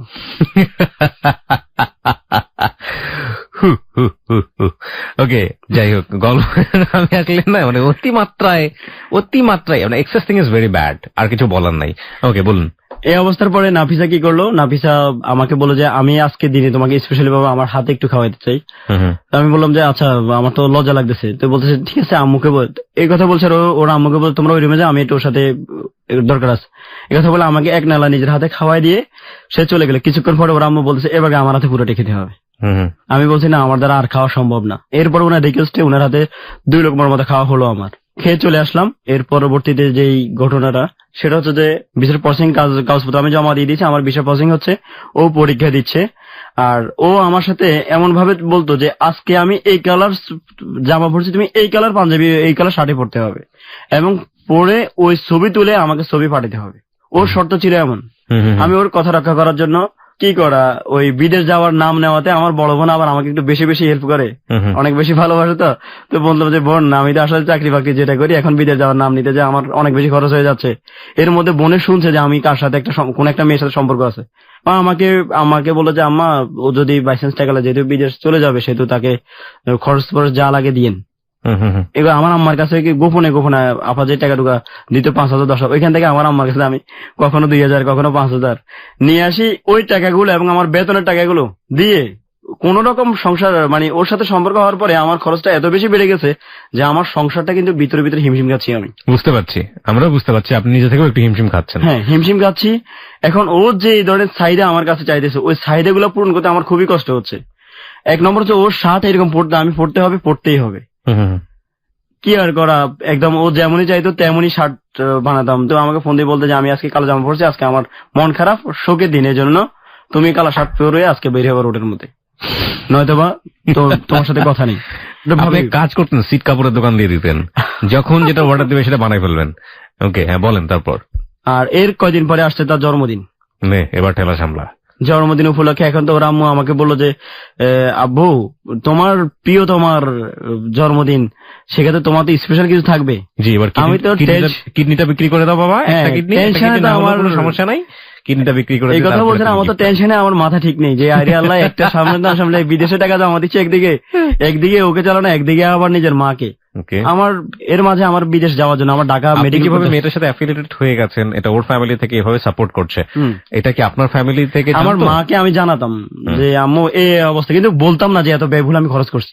ওকে, আমি বললাম যে আচ্ছা ঠিক আছে, আপনি যেহেতু বলছেন, আমি তো এখন ঢাকা যাচ্ছি, আমার বিদেশের মেডিকেল করতে হবে, আমি ঢাকা থেকে আসি, এরপরে ওর জন্য দেখি জন্মদিন তো এখন 29শে মে ওর জন্মদিন, সেক্ষেত্রে 29শে মে আজকে হচ্ছে মাত্র 22 তারিখ, 29শে মে আসুক। তো উনি আমাকে যখন ঢাকার অর্ধেক পথ যাওয়ার পর উনি আমাকে আবার ফোন করলো যে ভালো কথা, আমি তো ইতিমধ্যে ঢাকা যাওয়া হয় না, আসলে নাফিসা যে সাবানটা ইউজ করে মূলত এটা বাংলাদেশের মধ্যে আমার মেয়ে কখনো কম দামি জিনিস ইউজ করে নাই, এখন তুমি অবশ্যই ওর জন্য সাবানটা নিয়ে আসবা, উত্তরা নর্থ টাওয়ারে পাওয়া যায় এটা। মারছে রে। আর ও নিচে ওর ইদানিং তোমার সাথে কথা বলে ওর চোখে নিচে কালো দাগ পড়ে গেছে। ও, এই কালো দাগ মোছার জন্য দুটো ঝামা নিয়ে আসবা বাজার থেকে। না, ঝামা। তখন আমাকে বললো যে এই কালো দাগ দূর করার জন্য 675 টাকা দামের একটা ক্রিম পাওয়া যায়, তুমি এটা নিয়ে আসবা। এখন আমি কি করব মানে বুঝতে পারতেছি না। বললাম না একটু আগে যে কিডনি বেঁচে দেন। এই অবস্থার পরে আপনি হয়েছেন, বয়স কত ছিল তখন? ইন্টারে পড়েন, তাই? হ্যাঁ, ইন্টার শেষ। একদম পারফেক্ট। ফোন করলাম যে আমার নিজের মাকে যে আম্মা মেডিকেলের খরচ ছিল মূলত হচ্ছে 5200 টাকা, আমি আম্মার কাছ থেকে নিয়ে আসছি 10,000 টাকা। না, এটা জিনিস চিন্তা করলেন না যে ফ্যামিলি আপনার উপর ডিপেন্ডেন্ট, সেই ফ্যামিলিকে আপনি ভাবে বলছেন। যাই হোক, টাকাটা নিতে তখন আমার মার বলে মিথ্যে কথা বলে টাকাটা নিলাম। হাতের হলো মা, চোখের দাগ তোমার তুলতে হবে। হ্যাঁ, তো কি করা, ওর জন্য কসমেটিক গুলা নিলাম, নিয়ে এরপরে দেশে গেলাম। যাওয়ার পরে এখন ওর জন্মদিন উপলক্ষে কেকের অর্ডার দিতে হবে, কসমেটিক গুলো আগে পাঠা দিলাম। এরপরে কি করলো, ও জন্মদিন উপলক্ষে এখন ওর ছোট ভাই যেটা, ও আমাকে ফোন করে বলতেছে যে আপুর জন্য তুমি কি আনবা জানি না, তবে আমার জন্য বিশাল একটা পুতুল চাই, তবে লাল কালারের পুতুল। জি। তখন আমি নাফিসা আমাকে বলতেছে আমাকে কি আমাকে আমার জন্য কিছু করতে হবে না তোমার, তুমি ইয়ে করো, ওর জন্য একটা পুতুল নিয়ে আসিও, কারণ ও ছোট মানুষ, ওর মন রক্ষা করতে হবে আমার, তো আমার সাথে বকাবকি করবে। ওর কেকের জন্য আমি গেলাম ফেনীতে, ফাস্টফুডের দোকান আছে ভালো, 2 কেজি কেক, ওই ওজন বিল হচ্ছে 1800 টাকা। স্পেশালি ভাবে ওর নাম দিয়ে সাজানো হবে এবং কয়েক ধরনের মিষ্টির অর্ডারও দিলাম। দিয়ে ওর জন্য পুতুল খুঁজতে বের হলাম, পুতুল খুঁজতে সে লাল পুতুল খুঁজে পাচ্ছি না। 1 নম্বর বিড়াল হতে হবে, 2 নম্বর বড় হতে হবে এবং লাল কালার হতে হবে। খুঁজতে ফেনী চাইলাম, ফেনী মহিবাল চাইলাম, এরপরে সর্বশেষ কুমিল্লা যাই পাইছি, 1300 টাকা দামের একটা পুতুল তার জন্য নিলাম। এগুলা নিয়ে তার জন্মদিনে হাজির। প্রিয় শ্রোতা, গল্প শুরু মাত্র, যদিও আমাদের সময় অনেকখানি চলে গেছে, কিন্তু গল্পের আসল পার্টটা হচ্ছে ঠিক রাত 1টার টাইম চেক হওয়ার সঙ্গে সঙ্গে। এতক্ষণ ধরেও আপনারা মোটামুটি একটা ডিলেমার থেকে বের হয়ে আসতে পেরেছেন যে মেয়ের বিয়ে দিতে চাচ্ছে বলেই এই ছেলেটাকে সে খুঁজে বের করেছে, এবং ছেলেটাকে যেভাবেই হোক না কেন তার পরিবারের সাথে অ্যাফিলিয়েটেড করতে চাচ্ছে বলেই এত জামাই আদর, আগে থেকেই জামাই না হয়ে। কিন্তু গল্প কিন্তু শেষ হয়নি। গল্পের আসল জায়গাটাই হচ্ছে ঠিক রাত 1টার টাইম চেক হওয়ার সঙ্গে সঙ্গে। ব্যাপারটা যদি এরকমও হতো তাহলেও একটা কথা ছিল, কিন্তু ব্যাপারটা এরকম হয়নি। ব্যাপারটা আসলে কি হয়েছিল সেটা আপনারা জানবেন, আবারও বলছি, ঠিক রাত 1টার টাইম চেক হওয়ার সঙ্গে সঙ্গে। ওকে দেখার জন্য কিংবা হেলোইট 920 টিম মেম্বার হওয়ার জন্য আপনারা চলে আসতে পারেন আমাদের ফেসবুক পেজে। আমাদের ফেসবুকের ঠিকানা www.facebook.com/hello8920। ওখানে গিয়ে লাইক দেওয়ার সঙ্গে সঙ্গে আপনারা hello8920 মেম্বার হয়ে যাবেন। ফিরে আসছি ঠিক রাত 1টার টাইম চেক হবার সঙ্গে সঙ্গেই।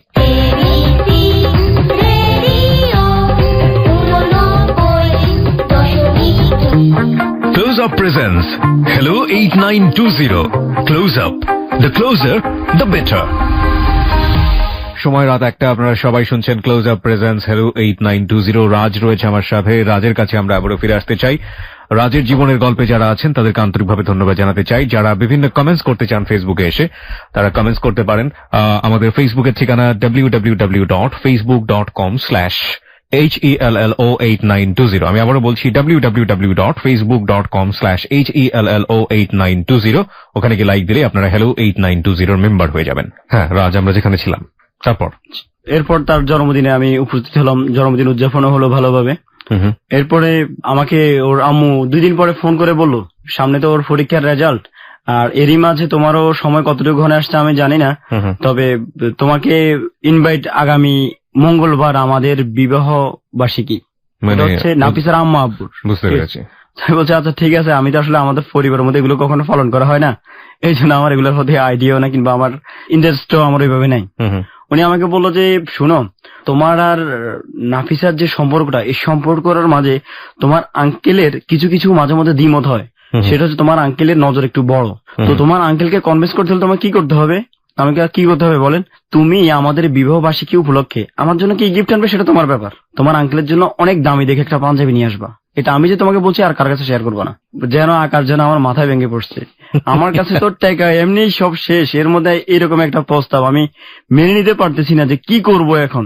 হাওলাত নেওয়া যায় অনেক, কিন্তু কত হাওলাত নিব? ইতিমধ্যে তো আমার অবস্থাটা এমন হয়েছে যে আমি বিদেশ যাবো, এখন আমি হাওলাত চাইলে হাওলাত পাচ্ছি না, কারণ আমি বিদেশ যাওয়ার সময় হাওলাত করে গেলে এই টাকার ড্রাইভার বা নিবে কে? এরপর পরিচিত যে আমি যেখান থেকে জামা কাপড় এমনি সাধারণত কিনি, ওইখানে যাই বললাম যে ভাই আপনাদের এখানের মধ্যে মোটামুটি পাঞ্জাবি ভালোর মধ্যে কি আছে? তো আমাকে বললো যে কেন, আমি কি এরকম আমার একজন আঙ্কেল হয় ওনাকে গিফট করার জন্য বিয়ে বার্ষিকী। আচ্ছা তুমি পাঞ্জাবিটা নিয়ে যেও। পাঞ্জাবিটা নেওয়ার পরে পাঞ্জাবিটার দাম হচ্ছে 2800 টাকা, আর এখন তো উনার জন্য একটা নিতে হবে, তো 2000 টাকা নগদ দিয়ে পাঞ্জাবিটা আমি নিলাম, আর বাকিটা বাকিতে। ওর আম্মুকে আমি দিলাম যে একটা ইসলামিক বই। আমি চিন্তা করলাম যে উনাকে এরকম কিছু হেদায়েত করা দরকার আছে, যে উনি যেগুলো বলতেছে সেই জন্য উনাকে আমি একটা ইসলামিক বই গিফট করলাম। এবং গিফটটা যখন আমি ওদের বাসায় গেলাম, যাওয়ার পরে আঙ্কেলকে বললাম যে আঙ্কেল আপনার বিবাহ বার্ষিকী আমি আন্টির কাছে শুনছি, আপনার বিবাহ হলো আমার সামান্য উপহার। এই বললেন পাঞ্জাবি দিয়েছে, উনি অত্যন্ত সাদরে গ্রহণ করছে পাঞ্জাবিটা। ওর আম্মুকে বললাম যে এই হচ্ছে আপনার, আপনি যেহেতু আমার ইসলামিক মাইন্ডের মা, সেহেতু আপনার জন্য ইসলামিক মাইন্ডের বই নিয়ে আসছি আমি, আপনি এই বই। উনি বলে যে আল্লাহ তোমার এত সুন্দর চয়েস, তুমি একদম আমার মনের মতো বইগুলো নিয়ে আসলা, ভালোই হলো। এরপরে পরবর্তীতে নাফিসার পরীক্ষার রেজাল্ট যেদিন দিবে ওই দিন নাফিসা আমাকে ফোন করে বললো যে আমি তোমার হাতের মিষ্টি চাই এবং তুমি আমার রেজাল্ট চেক করে আমাকে জানাবে সবার আগে, আর এরপরে তুমি মিষ্টি নিয়ে আমাদের বাসায় আসতে হবে। ওর কথা তো এটাই, কারণ ওর পরীক্ষার পরে হচ্ছে আমাদের বিয়ে, এরপরে আবার আমার বিষয় মোটামুটি লাইনে ওকে হয়ে গেছে। পরীক্ষার যেদিন রেজাল্ট দিছে এদিন আমাকে নাফিসার আম্মু ফোন করে বলতেছে যে তুমি ওর রেজাল্টের মিষ্টি নিয়ে আসিও না। হঠাৎ মানে আজকের ব্যবহারটা গত দীর্ঘদিনের ব্যবহার চেয়ে ভিন্ন। তো আমি বলছি কেন? ও তো আমাকে বললো যে আমার হাতের মিষ্টি যারা খাবে না, কয় এসব কথা বলে না, আমার ফ্যামিলিটা ঝামেলা হয়েছে, তুমি আপাতত এটা বাদ দাও। আমি বলছি আচ্ছা ঠিক আছে। নাফিসাকে ফোন করলাম যে কি অবস্থা, তোমার আম্মু এই কথা বলছে। উনার কথা ধরিও না, তুমি মিষ্টি নিয়ে আসবা, এটাই আমি তোমার হাতে মিষ্টি খাবো, তুমি আসবা। 8 আইটেমের মিষ্টি নিলাম। ওর পরীক্ষার রেজাল্ট দিছে এই উপলক্ষে, মিষ্টি নিয়ে গেলাম। যাওয়ার পরে উনারা কেউ কেমন জানি চুপচাপ, মানে শুধু নাফিসাই আমার সাথে কথা বলে, আর কেউ মনে হয় যে আমার থেকে কিছুটা আলাদা। ওকে, তো আমার এরকম বাবার পর আমি যখন যেখানে আমার একটু ওদের কোনো মন মানসিকতা খারাপ আছে, সেক্ষেত্রে আমার আজকে আর বাড়তি কথা বলতে আমি মিষ্টি রেখে আমি নিজে মিষ্টি না খেয়ে চলে আসছি। আমি আমার তাড়া আছে, আমি চলে যেতে হবে। যাওয়ার পরে এর মধ্যে ইনশাল্লাহ আমার ভিসার পেপার চলে আসছে। এখন আমি নাফিসাকে বললাম যে নাফিসা আমার তো ভিসার পেপার চলে আসছে, এখন তোমার আম্মু তো এই বলছিল, তোমার মতামত কি? ও বলছে হ্যাঁ যেটা বলছে সেটা করতেই হবে, আমাকে বিয়ে করে যেতে হবে। আমি বলছি আচ্ছা ঠিক আছে, তোমার পরীক্ষার রেজাল্ট দিয়েছে, তুমি ভর্তি হবা। কয় না আমি ভর্তি হওয়ার আগে বিয়ে করবো, আর তুমি চলে যাও, বিয়ে করে তুমি চলে যাও, অসুবিধা নেই। তো আমি বলছি আচ্ছা ঠিক আছে, আমি তোমার মায়ের সাথে কথা বলি। এখন ওর মায়ের সাথে যখন আমি বললাম যে আম্মু আপনি যে বিয়ের কথা বলছেন, উনি বলল যে বাবা তুমি বিয়ে এখন করতে হবে না, এখন চলে যাও, বিদেশ থেকে আসি করিও, আমরা তো মেয়েটা তোমার কাছে দিব। তো আমি বলছি আচ্ছা ঠিক আছে, আপনি যেহেতু পরে বলছেন, আমি উনাকে আর অবিশ্বাস করিনি, আমি উনার কথা মতো বলছি আচ্ছা ঠিক আছে ওকে। নাফিসাকে বললাম যে তোমার আম্মু এই কথা বলছে, আসলে একদিক দিয়ে ভালো হইলো, মূলত আমার হাতে টাকাটা খুব শর্ট, বিয়ে করলে তো অনেক টাকা দরকার, সেক্ষেত্রে আমি বিয়ে না করে এখন ভালো। ও আমাকে বললো যে আসলে তুমি কখনোই চালাক হবে না, তুমি সবসময় বোকা। আমি বলছি কেন? বললো যে উনি গত 4-5 দিন আগে একটা আমেরিকা ছেলের বায়োডাটা আমার কাছে নিয়ে আসছে, বায়োডাটা নিয়ে আসছে এই জন্য যে ওই ছেলেটা এস্টাবলিশ, তুমি এস্টাবলিশ নয়। উনি এতদিন যে কথা ছিল ওই কথা মতো নাই, তুমি বিদেশে চলে যাও, এরপরে আমার বিয়ে ফাইনাল ওই ছেলের সাথে। ওকে ওকে, পয়েন্ট ইজ কামিং আপ। কি বলো না বলো, তোমার আম্মু একজন ইসলামিক মানুষ, তোমার আব্বা হজ করছে, তোমার আম্মা হজ করছে, উনারা কি উনাদের কথার বরখেলাপ করবে? বলছে তুমি এখনো মানুষ চিন্তা অনেক ভুল করতেছো। আমি আচ্ছা ঠিক আছে, তোমার আম্মুর সাথে আমি কথা বলি। আমি ওর আম্মুর সাথে বললাম যে আচ্ছা ঠিক আছে, আপনার যেহেতু বিয়ে দিতে চান না, আপনি বিয়েটা পড়ায় রাখেন, যেহেতু আপনি আমার কাছে মেয়ে বিয়ে দিবেন বলছে, বিয়েটা পড়ায় রাখেন, ওকে আমার কাছে দিতে হবে না, আমি ওর কাছে যাবো না, আপনি শুধু বিয়েটা পড়ায় রাখেন। ওর আম্মু বললো যে আচ্ছা বিয়েটা পড়ায় রাখলাম, কাবিনও করলাম, কালকে আমি এটা ছিঁড়ে ফেললাম, তখন এটা দাম আছে কোনো? আমি তোমাকে জবান দিচ্ছি যে তোমার বিয়ে ওর সাথে হবে, তুমি আমার মুখের কথা বিশ্বাস করো না? আমি হ্যাঁ, আমি তো আপনাকে অবশ্যই অনেক বিশ্বাস করি, আমার মুখের কথা বিশ্বাস করলে তুমি বিদেশে চলে যাও, কোনো কথা বলবা না, আর যদি এরপর তুমি ওকে বিয়ে করবা বলো, তাহলে তোমার বিদেশ যাওয়া হয়তো কপালে থাকবে না। আমি মানে পুরোটাই অবাক যে কি হতে যাচ্ছে, কি সমস্যা, কেন এমন করতেছে। আমি নাফিসাকে খুলে বললাম যে এই অবস্থা। নাফিসা বললো যে আমি জীবনে তোমাকে দেখছি প্রথম, আমি তোমাকেই ভালোবাসতে চাই, তোমাকে ভালোবাসছি এবং তোমাকে ভালোবাসছি বিদে তোমার গিফট আমি গ্রহণ করছি। আমি তোমাকে ছাড়া অন্য কারোর কাছে যাওয়া আমাদের সম্ভব না এবং তুমি আমাকে বিয়ে করে যাবা। বিয়ে যদি করতে চাও, আমাকে যদি আমার প্রতি সত্যিই ভালোবাসা থাকে, আমাকে বিয়ে করে যেতে হবে, আর নয়তো আমি সুইসাইড করবো। তাই বলছি আরে কি মুসিবতে পড়লাম। আমার মায়ের সাথে শেয়ার করলাম, মা বলতেছে যে বাবা যেখানে মেয়ের মা ঝামেলা সেখানে বিয়ে করার দরকার নেই। আমার মায়ের স্ট্রেট ফরওয়ার্ড কথা। আমি নাফিসার বললাম যে দেখো তোমার মা যদি এগুলো করছে সে তো তোমাকে বিয়ে দিলে দিয়ে দেখ, আমার আর কি করা, আমি তো তোমার মার সাথে বুঝার মতো ক্ষমতা আমার নেই। যদি আমার বিদেশ বন্ধ করে দেয় আমার পরিবারও আমার জায়গা হবে না। ও বললো যে তুমি মানে আমার আম্মার নাম্বার আর কি ওকে দেওয়ার জন্য। ওই প্রথম ওই আমার মাকে ফোন করে আমার মাকে বলে যে মা গো, আপনি আপনার ছেলের অনুরোধে, আমি আপনার ছেলেকে ভালোবাসছি, আমাকে ও ভালোবাসছে, আপনি আমাদের আপনি অনুমতি দিলে আমি ওকে যাই বিয়ে করতে পারি। ও তো আপনার কথা ছাড়া আমাকে বিয়ে করতেছে না। আমার আম্মারে যখন ও এমন ভাবে মা ডাকলো, আমার মা ওর হাফেজ মেয়ে, এরপরে আরো এমন ভাবে মা ডেকে ওকে এমন ভাবে আমার মাকে রাজি করলো, আমার মা আমাকে অনুমতি না নিয়ে ওকে রাজি হয়ে গেছে। আমার আম্মা সাপোর্ট দেওয়ার পরে আমি ওর মাকে ফোন করলাম যে ভবিষ্যতে যদি আপনার মেয়ে নিয়ে আপনি যা করতেছেন যে এখন বিয়ে দিবেন দিচ্ছে না, ও যদি আমার কাছে চলে আসে আমি কিন্তু তখন ওকে ফিরাবো না। এটা আমি ওর মাকে কিন্তু আগেই বলে রাখছি। একথা বলছে যে আচ্ছা ঠিক আছে আমার মেয়ে ওইরকম না, সেটা আমি জানি। আমার মেয়ে কখনো আমার অসম্মান করে কখনো ঘর থেকে বের হবে না। এই কথা বলছে রাত্রে। সকালবেলায় ও কি করছে, বেড়ে চলে আসে। হ্যাঁ, বোরকা একটা গায়ে দিয়ে, শুধু একটা বোরকা গায়ে আর পরা জামা, আর কোনো হাতে কোনো বেনিটি ব্যাগ ছিল না ওর। এইভাবে চলে আসছে আর আমাকে বলতেছে যে তুমি কই, আমি এখানে। এখন আসছে আমি তো জানি, বলছে আসবে আর কি, এত তাড়াতাড়ি আসবে সেটা আমি বুঝতে পারি নাই। এখন আমার বলছে তুমি আমাকে বিয়ে করবে কি করবে না সেটা বলো, যদি বিয়ে করতে চাও তাহলে করো, আর যদি বিয়ে করতে না চাও তাহলে আমাকে মেরে ফেলো, দুইটার একটা। আমি তো কনফিউশনে পড়ে গিয়ে ওর মাকে ফোন করলাম যে আপনার মেয়ে তো বিয়ে ছাড়া তো যাচ্ছে না, কিংবা বিয়ে না করলেও সুইসাইড করবে। ওর আম্মু বললো যে ঠিক আছে, ওকে বলে যে বাসা চলে আসার জন্য, বাসা আসলে আমরা আনুষ্ঠানিকভাবে বিয়ে দিব। আমি ওকে প্রস্তাব দিলাম। ও বললো যে না, আমি আমার মাকে বিশ্বাস করি না, যেখানে সে তোমাকে কথা দিয়ে কথা রাখে না সেখানে আমি ওকে বিশ্বাস করতে পারতেছি না, তুমি আমাকে বিয়ে করো। যাক কি আর করা, বিয়ে করলাম। বিয়েটা করলাম ফেনী কোর্টের মধ্যে, কোর্টের মাধ্যমে, কোর্ট ম্যারেজ। আচ্ছা, কোর্ট ম্যারেজ করার পরে এরপর আমরা গেলাম ফেনী আপনার ইমাম সমিতিতে যে আমি ওকে বললাম যে বিবাহটা হতে হবে তোমার ইসলাম সম্মতভাবে, যেন কোনো ফাঁকে যেন ফাঁক ফোকরা যেন না থাকে, আল্লাহর দিক থেকে যেন সম্পূর্ণ সলিড হয়। ফেনী জামে মসজিদের প্রধান ইমাম যিনি, উনার বাসায় গেলাম, উনি আমাদেরকে ইসলামিক শরিয়া মোতাবেক বিয়েটা পড়ালো। আপনার একটা হচ্ছে কোর্টে, একটা হচ্ছে এখানে, দুইটাই মিলে আমি একটা বিয়ে ধরে নিলাম। বিয়ে করে আমরা 10 দিন থাকার পরে ওর আম্মু আমার বাড়িতে গেল, যাই আমার আম্মা আব্বাকে বললো যে যাই হয়েছে আসলে ভুলটা আমারই ছিল, আপনারা বলেন যে ওকে নিয়ে আসার জন্য, আপনি নিয়ে আসার পরে আমরা ঘরোয়া ভাবে আনুষ্ঠানিক করবো। এখন মেয়ে ছেলে যদি বাইরে থাকে এটা আমার অসম্মানের বিষয়। এখন আমার এই সুযোগে আমার বিদেশের ফ্লাইটে ডেট পড়ে গেছে। আমরা তখন কক্সবাজার হানিমুনে। এই অবস্থার পরে ওর মা যখন প্রস্তাব দিল আমার আব্বা আম্মা বললো যে এই তুই তাড়াতাড়ি এদের মেয়ে নিয়ে বাসা দিয়ে, এরা আমাদেরকে আগামী 3 দিন পরে বাসা যেতে বলছে, আমরা ওইখানে যাই আনুষ্ঠানিক কথাবার্তা বলে চলে আসবো। এই কথা বলছে। আমি আমার বাবা মার কথা মতো ওকে ওদের বাড়িতে দিয়ে আসলাম। ও যাইতে চায় না, এরপর ওকে দিয়ে আসছি। আর 2 দিন পরে ও আমাকে ফোন করে বলতেছে তুমি মানুষ না একটা জানোয়ার, আমাকে বলতেছে। তা বলছি হঠাৎ আমাকে তুমি মানুষ না জানোয়ার, তুমি জানোয়ার না হলে তুমি একটা জানোয়ারদের কাছে আমাকে কিভাবে দিয়ে গেছো? এরা আমাকে গত 2 দিন কেমন টর্চার করছে তুমি জানো? আমি তো শুনে অবাক। আমি তোমার গায়ে হাত তুলছে, কয় আমাকে হাত তুলে নাই, শুধু আমাকে যে বিশ্রী ভাষায় গালাগালি করছে যা তোমাকে ভাষায় প্রকাশ করার মতো নাই। ওকে। এই অবস্থার পরে আমি বলছি ঠিক আছে তুমি চিন্তা করো না, কালকে তো আব্বা আম্মা আসতেছে তোমাদের বাড়িতে, তুমি ওই দিক থেকে আশা করি ভালো একটা রেজাল্ট আসবে। আমার আব্বা আম্মা পরের দিন ওদের বাড়িতে গেল। বাড়িতে গেছে আর আমার আম্মা আব্বাকে ওরা বলতেছে যে যা হয়েছে আমার মেয়ে চলে গেছে, আপনার ছেলে বিয়ে করছে, এটা বর্তমান যুগে এভেলেবেল হয়ে থাকে, এটা আপনি একটা এনজয় হিসেবে ধরে নেন, এটা স্বাভাবিক। এই কথা আমার আম্মা বলছে আপনি কি বলেন না, আমার নিজের মেয়ের ইজ্জত সম্বন্ধে আপনি এই ধরনের মন্তব্য কিভাবে করলেন? ওরা বলছে যে যদি বেজ্জতি হতে না চান তাহলে এখান থেকে বেড়ে যান। আপনার আব্বা আমার আব্বা আম্মাকে বলতেছে, ওর আব্বা আম্মা। This is call U turn, যেটাকে আমরা বলি। হ্যাঁ, মানে এরকমই হয় যে আসলে কোনটা আসল কোনটা নকল বোঝা বড় দায় এই দুনিয়াতে। যাই হোক, হ্যাঁ তারপর এই অবস্থার পরে আমার আব্বা আম্মা আমাকে ফোন করে, ওইদের ঘর থেকে ফোন করে বলতেছে কি তোকে জুতা দিয়ে ফিটবো আমি, তুই কোন ফ্যামিলিতে বিয়ে করছিস? একটা রিক্সাওয়ালার মেয়ে বিয়ে করতি, তোকে আজকে তোর বাপ মা এতটুকু অসম্মান হতো না। বললাম কি হয়েছে? বলছে তুই কখন আর আমাদেরকে মা বাবা বলিয়ে রাখবি না। আমি তো আব্বা আম্মার এই কথা শুনে আমি নিজে হতবাক হয়ে নাফিসাকে ফোন দিয়ে বললাম তোমার আব্বা আম্মা এটা কি করছে? ও আমাকে বললো যে এটাই হওয়া ছিল তোমার, এই তুমি ওদেরকে বিশ্বাস করছো না, এবার ধরা খাওয়া ভালোভাবে। আমি আচ্ছা ঠিক আছে, যেহেতু আমার বাবা মাকে অপমান করছে আমি আসতেছি তোমাদের বাসায়, যদি ওরা মারতে মন চায় আমাকে মারুক, আমার বাবা মাকে কেন? বাসার গেটে গেছি, আরে আমার সাথে ওদের পার্শ্ববর্তী একজন ইমাম সাহেবের সাথে দেখা। তো দেখা বলতেছে যে কয় আপনার নাম কি রাজ? আমি কে হ্যাঁ আমার নামই রাজ। বলতেছে যে আপনার বাবা মা কি আজকে এই বাসা আসছিল? আমি কে হ্যাঁ। আপনার বাবা মার সাথে আমার সাথে কথা হয়েছে। আপনার বাবা মার সাথে কথা হওয়ার পর আমরা নাফিসার বাবা মাকে জিজ্ঞাসা করছি যে উনারা কে। নাফিসার বাবা আমাকে বলতেছে কি ভিক্ষা চাইতে আসছে ফকির, আমরা ভিক্ষা দিই নাই তাই চলে গেছে। ওহো ওহো, সো স্যাড। এই কথা শোনার পরে আমি তো মানে নিজেকে উনাদের ছেলে হিসেবে পরিচয় দিতে নিজেকে লজ্জাবোধ করছি। এরপর আমি ওদের বাসায় গেলাম, যাই বললাম যে আপনারা আমার বাবা মাকে কি বলছেন।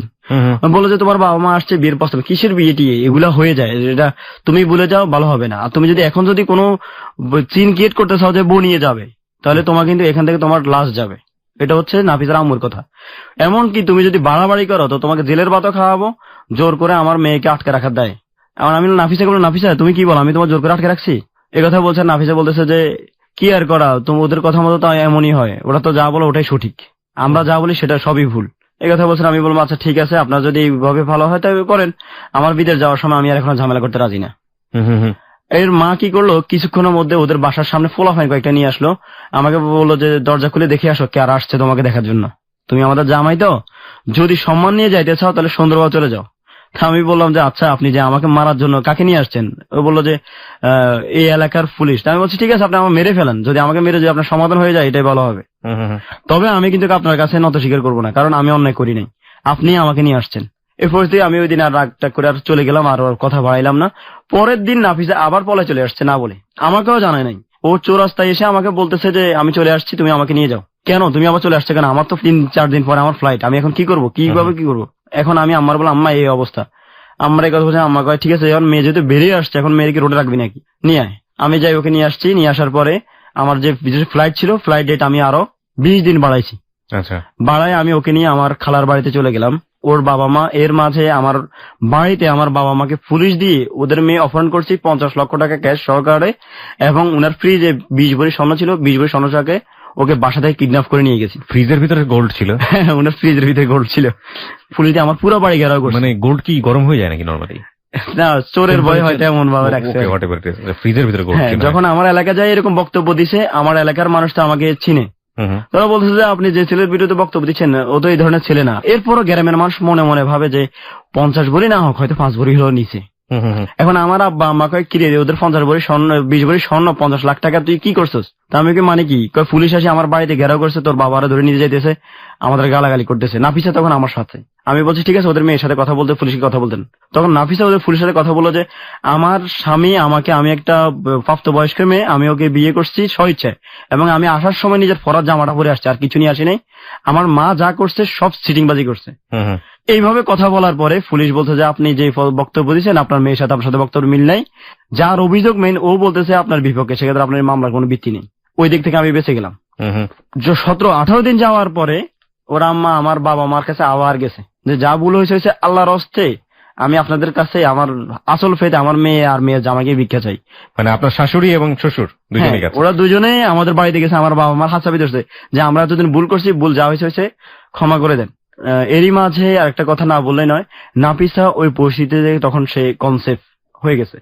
মানে এটা কয় মাসের মধ্যে এই ধরনের? এটা হচ্ছে যে যখন একবার তো কতদিন পরের ঘটনা এটা? বিয়ে করার পরে যে প্রথম তো 10 দিন সে আমার কাছে ছিল, ওই মুহূর্তে সে কনসেপ্ট করে ফেলেছে। দ্বিতীয়বার আসার পরে এটা আপনার ফুটে উঠছে কোনো একটা ঘন, মানে প্রথম মাসে এটা বুঝতে পেরেছেন?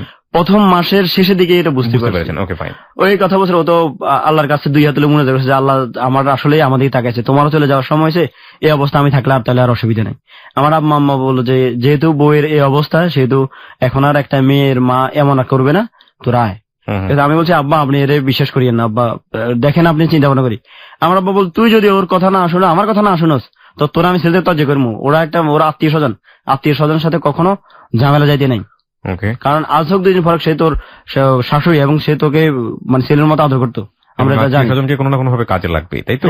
এই কথা বলছে। আর আমি বলছি যে আচ্ছা ঠিক আছে, এখন কথা বলছে আমি কি আর করা, ওকে নিয়ে আমার বাবার কাছে দিলাম। আমি আমার বাবা নিয়ে দিয়ে আসছে, দিয়ে আসার পরেই সেম কাহিনী আবার পরবর্তী আমার নামে। এখন 2 দিন না যাইতেই আমার বাড়িতে পুলিশ যে আপনার ছেলের নামে মামলা আছে, কোর্টের মধ্যে হাজিরা দিতে হবে এই তারিখ।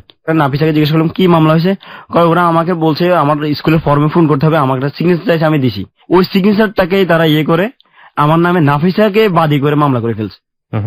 বাধ্য হয়ে আমার মামলা, আমি আর কি করা, বিদেশে জীবন রক্ষার্থে নাফিসা আমাকে বললো যে তুমি এখন মামলা হাজিরা দেওয়ার দরকার নেই, তুমি চলে যাও, আমার গর্ভে তো তোমার সন্তান আছে, এখন আর আমার কোনো সমস্যা করতেই পারবে না আমার মা, তুমি যাও।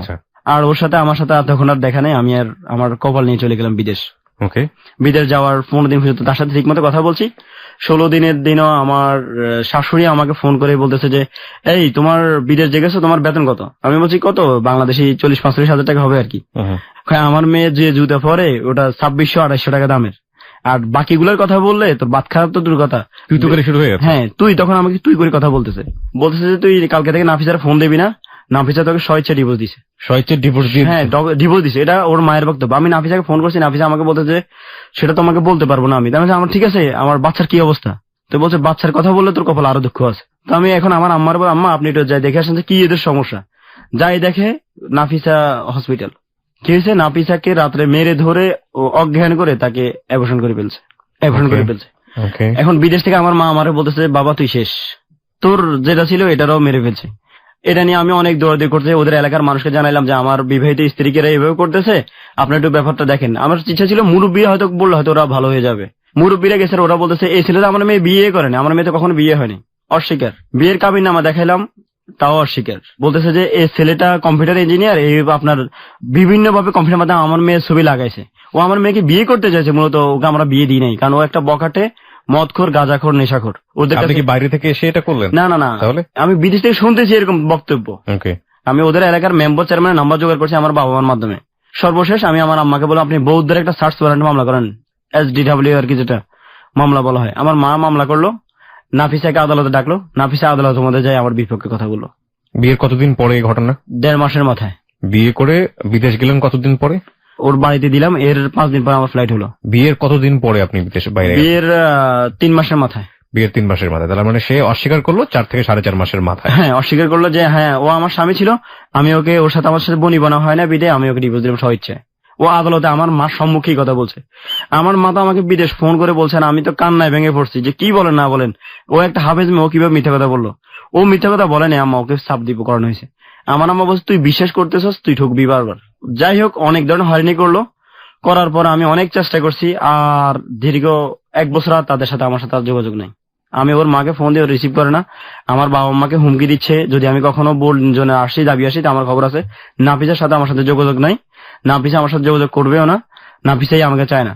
এর মাঝে নাফিসার বান্ধবী ছিল কয়েকজন, আমি বান্ধবীর কাছে ফোন করলাম। নাফিসার বান্ধবী একটা আমার ফোন দিয়ে বললো যে নাফিসা আমাকে ফোন দিয়ে কথা বলছে যে নাফিসা বাধ্য হয়ে কাজ করছে এবং আপনার জীবন ভিক্ষা দিতে যে আপনাকে কাজ করার, কারণ ওর মারা পদক্ষেপ নিয়েছে আপনাকে মেরে ফেলার। সো ও বলছে যে আমাকে ডিভোর্স দেওয়ার ব্যবস্থা করেন, তবু যেন ওকে না মারেন। এটা হচ্ছে ওর এক বান্ধবীর বক্তব্য। আর এক বান্ধবী আমাকে বক্তব্য দিল যে ভাই নাফিসা বলতেছে যে আপনাকে জেলে দেওয়া উচিত ছিল। এরপর আমি কিন্তু আমার বিশ্বাসে অটল ছিলাম। ফোন করলাম মানবাধিকার কমিশনের চেয়ারম্যান মিজানুর রহমান কাছে। এরপরে পাঠাইলাম আমার এলাকার মুরব্বী থেকে শুরু করে সবাইকে, ওদের এলাকার মুরব্বীদেরকে। ওর আম্মা একটা ছবি দিছে, ছবিটা হচ্ছে কি যে দেখেন এই ছেলের কাছে আমি আমার মেয়ে কিভাবে বিয়ে দিই, আপনারাই বলেন। এই ছেলের দিকে রেললে বোঝা যায় সে হিরোইনছি। এই অবস্থার পরে আমার এলাকার মানুষ বলতেছে এটা ওর ছবি না, কিন্তু ওর মা এটা বলতেছে এটাই রাজ। এই পরিস্থিতি এখন ওদের এলাকার যে মানুষগুলো, ওরা আমাকে ফোন দিয়ে বলতেছে যে তুমি একটা নেশাখোর ছেলে, তোমার শাশুড়ি আমাদেরকে ছবি দেখাইছে। এই পরিস্থিতিতে উনারা আমাকে যেভাবে হোক আমাকে আমি কালার এটাই আমাকে প্রমাণ করতে উনারা সমর্থ হয়েছে। এর মাঝে আমি ওদের এলাকার চেয়ারম্যান মেম্বার, ওরা বিয়ের জন্য ওকে বিবাহ দেওয়ার জন্য অনেক চেষ্টা করতেছে। আমি ওদের এলাকার মেম্বার চেয়ারম্যানকে বলতেছি যে ভাই আমার শুধু ওর বিয়েটা ঠেকান, আমি যেন আসতে পারি, আমি আসলে একটা সমাধান হবে। আমার বিশ্বাস আমার ওয়াইফ আমাকে দেখলে সে যত ভুল আছে সব ভুলে আমার কাছে চলে আসবে, আপনারও বিয়ে ঠেকান। ওর বিয়ে ঠেকানোর জন্য ওদের এলাকার লোকদের কাছে ফোন করতাম, ফোন করে আপনার ওদের মোবাইলের টাকা থেকে শুরু করে যা চাইতো, ওদের তো বিভিন্ন চাহিদা ছিল, চাহিদাগুলো পূর্ণ করতে হয়েছে আমাকে। ওর জন্মদিন উপলক্ষে মানুষ যেন জানে যে এ আমার ওয়াইফ। আমি কি করলাম, বিদেশ থেকে ওদের এলাকার একটা হোটেলকে কন্ট্যাক্ট দিলাম যে আপনি ওদের এলাকার মধ্যে যতটা বাসা আছে মোট 500টা প্যাকেট বিরিয়ানির প্যাকেট, প্রতিটা বাসায় 500 প্যাকেট বিরিয়ানি দিবেন। এটা ছিল আমার ওর বিদেশ থাকা অবস্থা জন্মদিনের উপহার। এরপরে ও 30 পারা কোরআনে হাফেজ। ওদের এলাকার এতিমখানার মধ্যে আমি 70 পিস কোরআন শরীফ হাদিয়া করে দিছি, যেন আল্লাহ আমার স্ত্রী হাফেজ ছিল, এই জন্য আমি কোরআন শরীফটা হাদিয়া করাটাই মনে ভালো হবে। আপনি এলাকায় এগুলো কেন করছেন? শুধু একটাই, যেন ওরা যেন জানে যে আমার ওয়াইফ এটা সত্যি ছিল, আমি ওদের জামাই ছিলাম, ওরা যেন আমাকে যেন মিথ্যা প্রমাণ করতে না পারে। আমার উদ্দেশ্য ছিল একটাই। এমন ভাবে দীর্ঘ 1 বছর 3 মাস যাবৎ কষ্ট করলাম ওর জন্য। সর্বশেষ গত নভেম্বর মাস 2014 আমার ফেসবুকে আমাকে মেসেজ দিল কেমন আছো। কতদিন পরে আপনাকে মেসেজটা দিল? প্রায় 1 বছর 1 মাস কিংবা 2 মাসের দিনে। এই 1 বছর 1 মাসে আপনাদের সাথে কতবার এরকম ডিভোর্স হওয়া, বিয়ে হওয়া এসবের ঘটনা ঘটেছে এর আগে? হ্যাঁ, এর মধ্যে তো প্রথমবারই তো আপনার একবার তাকে দিয়ে আসার পরে তাকে একটা ডিভোর্স নাম্বার পাঠালো। পাঠানোর পর আমি তো তাকে যখন দ্বিতীয়বার কক্সবাজার নিয়ে আসছি তখন ওইখানে আরেকটা বার তাকে বিয়ে করি। ওটা হচ্ছে তার 2য় নম্বর বিয়ে আমার সাথেই। আর এরপরে যখন আপনার কক্সবাজার থেকে আবার যখন তাকে বাড়িতে আমার বাবার মাধ্যমে যখন ওদের বাড়িতে পাঠানোর সময় আমার আব্বা বলছে যে তোদের যে বিয়ে হয়েছে আমি এটাকে কোর্টের মধ্যে আরো ভালোভাবে ইয়ে করতে চাই, তোরা কোর্টের মধ্যে আমাদের এলাকার উকিলের কাজের মাধ্যমে আরেকটা বিয়ে কর। আচ্ছা, ওই মুহূর্তে তাকে আরেকটা বার বিয়ে। এইটা হচ্ছে তার সাথে আমার 3 নম্বর বিয়ে। আচ্ছা, একই মেয়ের সাথে একই ছেলের 3 নম্বর বিয়ে। 3 নম্বর বিয়ের পর আপনাদের সাথে কতদিন যাবত যোগাযোগ ছিল না? মানে প্রথম কথা হচ্ছে ফেসবুকে যখন আপনাকে সে নক করলো তার আগ পর্যন্ত আপনার কি স্ত্রী ছিল নাকি ডিভোর্স অবস্থায় ছিল? না, ডিভোর্স অবস্থায় ছিল। কারণ 3 নম্বর বিয়ে করার পরে বিদেশ যাওয়ার পরে তারা আবারও ডিভোর্স লেটার আমার বাপ মার কাছে পাঠাইছে। ওর কাছ থেকে বারবার সাইন নিত? হ্যাঁ, সাইন নিত। আর ওর মনে হয় যে কেন জানি দিয়ে দিত, আল্লাহ মাহবুদে জানে, কারণ ওর মনের খবর তার আমি জানতাম। তারপরে আপনি কি করতেন? আপনি কনভিন্স করে আবার বিয়ে? আমি কনভিন্স করতে বলে আমি তো সাথে যোগাযোগ করতে পারি না 3য়বার ডিভোর্স দেওয়ার পরে। ফেসবুকে একদিন আমার বাবা অসুস্থ হওয়ার পর আমি ফেসবুকে বললাম যে আমার বাবা অসুস্থ, সবাই দেশবাসী দোয়া চাই, এমন একটা আমি স্ট্যাটাস দেওয়ার পরে ও আমাকে মেসেজ দিল বাবার কি হয়েছে।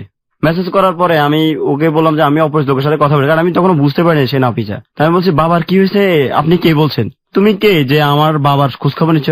বলছে আমি আরিহা, আপনার খুব শুভাকাঙ্ক্ষী। আবার মেসেজ দিল যে কবে দেশে আসতেছেন, আপনার বউয়ের খবর কি? বউয়ের জন্য তো পাগলের মতো ঘুরতেছি বিদেশের বাড়িতে, আজও বউয়ের দেখা পাইনি। ও বলছে খুব শীঘ্রই পেয়ে যাবে। এর 2 দিন পরে সে বলল যে আমি নাফিসা, আমি তোমাকে ছাড়া বাঁচবো না, আমি তোমার জন্য অপেক্ষা আছি, যত কিছু করছে আমি পরিস্থিতি শিখে, তুমি আমাকে ভুল বুঝিও না। আমি সাথে সাথে তো মানে আকাশ কুসুমের মতো যে এত খুশি যে ও আবার ফিরে আসছে। বারবার ডিভোর্স হচ্ছে, বারবার এটা হচ্ছে ওটা হচ্ছে, তারপর আপনি খুশি? আমি তাকে আমি এতটাই বিশ্বাস করতাম যে আমি বুঝতাম যে ওর মা এগুলো করাচ্ছে ওকে বাধ্য করে। এই কথা বলার পরে যখন আমি বললাম যে এই অবস্থা এখন কি করে, ও বললো যে আমি ঢাকায় মানিকনগর ইউনিভার্সিটি ভর্তি হয়েছি, আমার আব্বা আম্মা আমার নাম চেঞ্জ করে দিছে, কারণ তুমি নাফিসা শুনলে যদি তুমি যদি খোঁজ খবর করে আমাকে বের করো। আমি আমার আম্মাকে ফোন করলাম, আম্মা নাফিসাতে ফিরে আসছে, আপনারা বলছেন সে আসবে না, ওই তো নাফিসা ফিরে আসছে, আমার সাথে যোগাযোগ করছে। এইভাবে 15 দিন কথা বলার পরও আমাকে বললো যে আমার ভালো মোবাইল নেই যেন আমি কথা বলতে পারি না। তাই আমি বলছি তোমার মোবাইল নেই এটা কোনো কথা হলো? তোমার মোবাইল আজকে কিনবা তুমি? আমি বান্ধবীর মোবাইল দিয়ে ফেসবুক চালাই। আমি সাথে সাথে তার জন্য 10,000 টাকা পাঠাইছি। সে একটা মোবাইল কিনছে, মোবাইল কিনে তো এখন সে অল টাইমে ফেসবুকে থাকে। পরবর্তী আমি ওকে বললাম যে দেখো আমার হাতে একটা দামি সেট আছে, যদি তুমি চাও আমি এটা পাঠিয়ে দিতে পারি। ও আমাকে বললো যে না, আমার দামি সেট দরকার নাই, তুমি দেশে কবে আসবে, আমি শুধু তোমার অপেক্ষায় আছি, তুমি দেশে চলে আসো। এই বলছে। আর আমি ওকে বললাম যে আচ্ছা তোমাকে তো আমি বিদেশ থেকে আসার সময় তোমাকে ভালো দামি সেট করে দিতে পারি নাই, এটা আমার অনেক কষ্ট, তবে আজকে আমার দামি সেট আছে কিন্তু তুমি নেই, সেক্ষেত্রে আমার হাতে সেটটা আমি তোমাকে দিতে চাই। এই কথা বলছে। আচ্ছা ঠিক আছে, তোমার যদি ইচ্ছা হয়েছে তুমি দিয়ে দাও। যখন ও আমাকে বললো যে তুমি দেশে 2 মাসের মধ্যে চলে আসো, এটা বলছে শনিবার দিনে যাই, শুক্রবার দিনে সে আমাকে বলতেছে কি আমি যে তোমার সাথে কথা বলি এটা আমার বাবা মা খবর পেয়ে গেছে, আগামী সোমবার ওরা আমাকে নিয়ে যাবে, এখন আমার মনে হয় তোমার সাথে আমার সাথে আর রিলেশন আর থাকতেছে না। তো আমি কি এটা কোনো কথা হইলো? কয় আচ্ছা ঠিক আছে, দেখি আমি কিভাবে এটা ম্যানেজ করা যায়।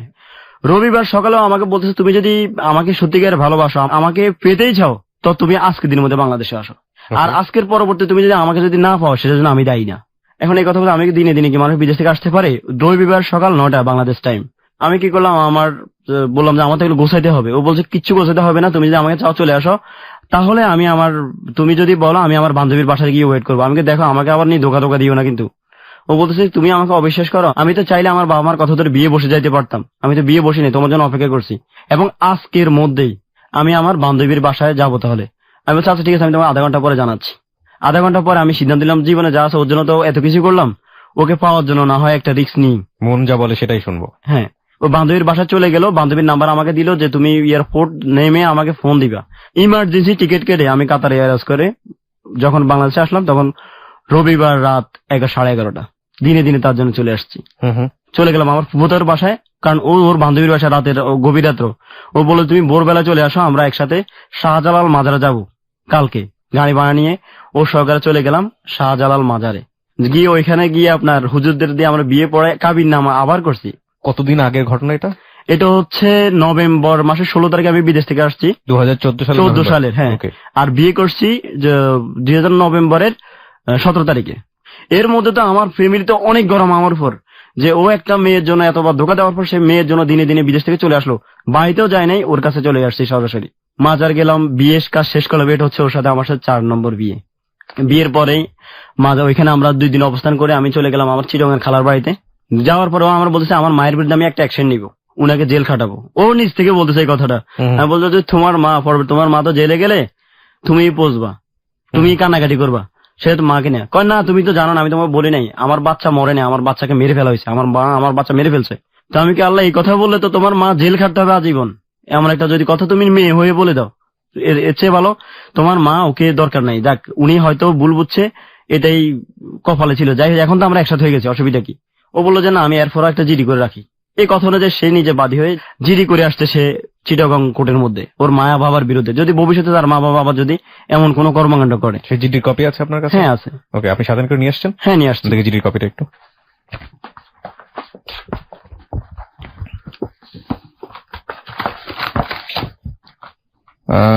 ওকে, বর্তমানে ইউনিভার্সিটি এলাকা বনাম এত এত এত উপরোক্ত প্রার্থীর মত নিবেদনে প্রার্থীকে একজন সহজ সরল আইনের প্রতি শ্রদ্ধাশীল ব্যক্তি হন বটে, অপরপক্ষে প্রতিপক্ষ জুলুমবাজ, পরধনলোভী, দাঙ্গাবাজ, সর্বোপরি সন্ত্রাসী প্রকৃতির লোক।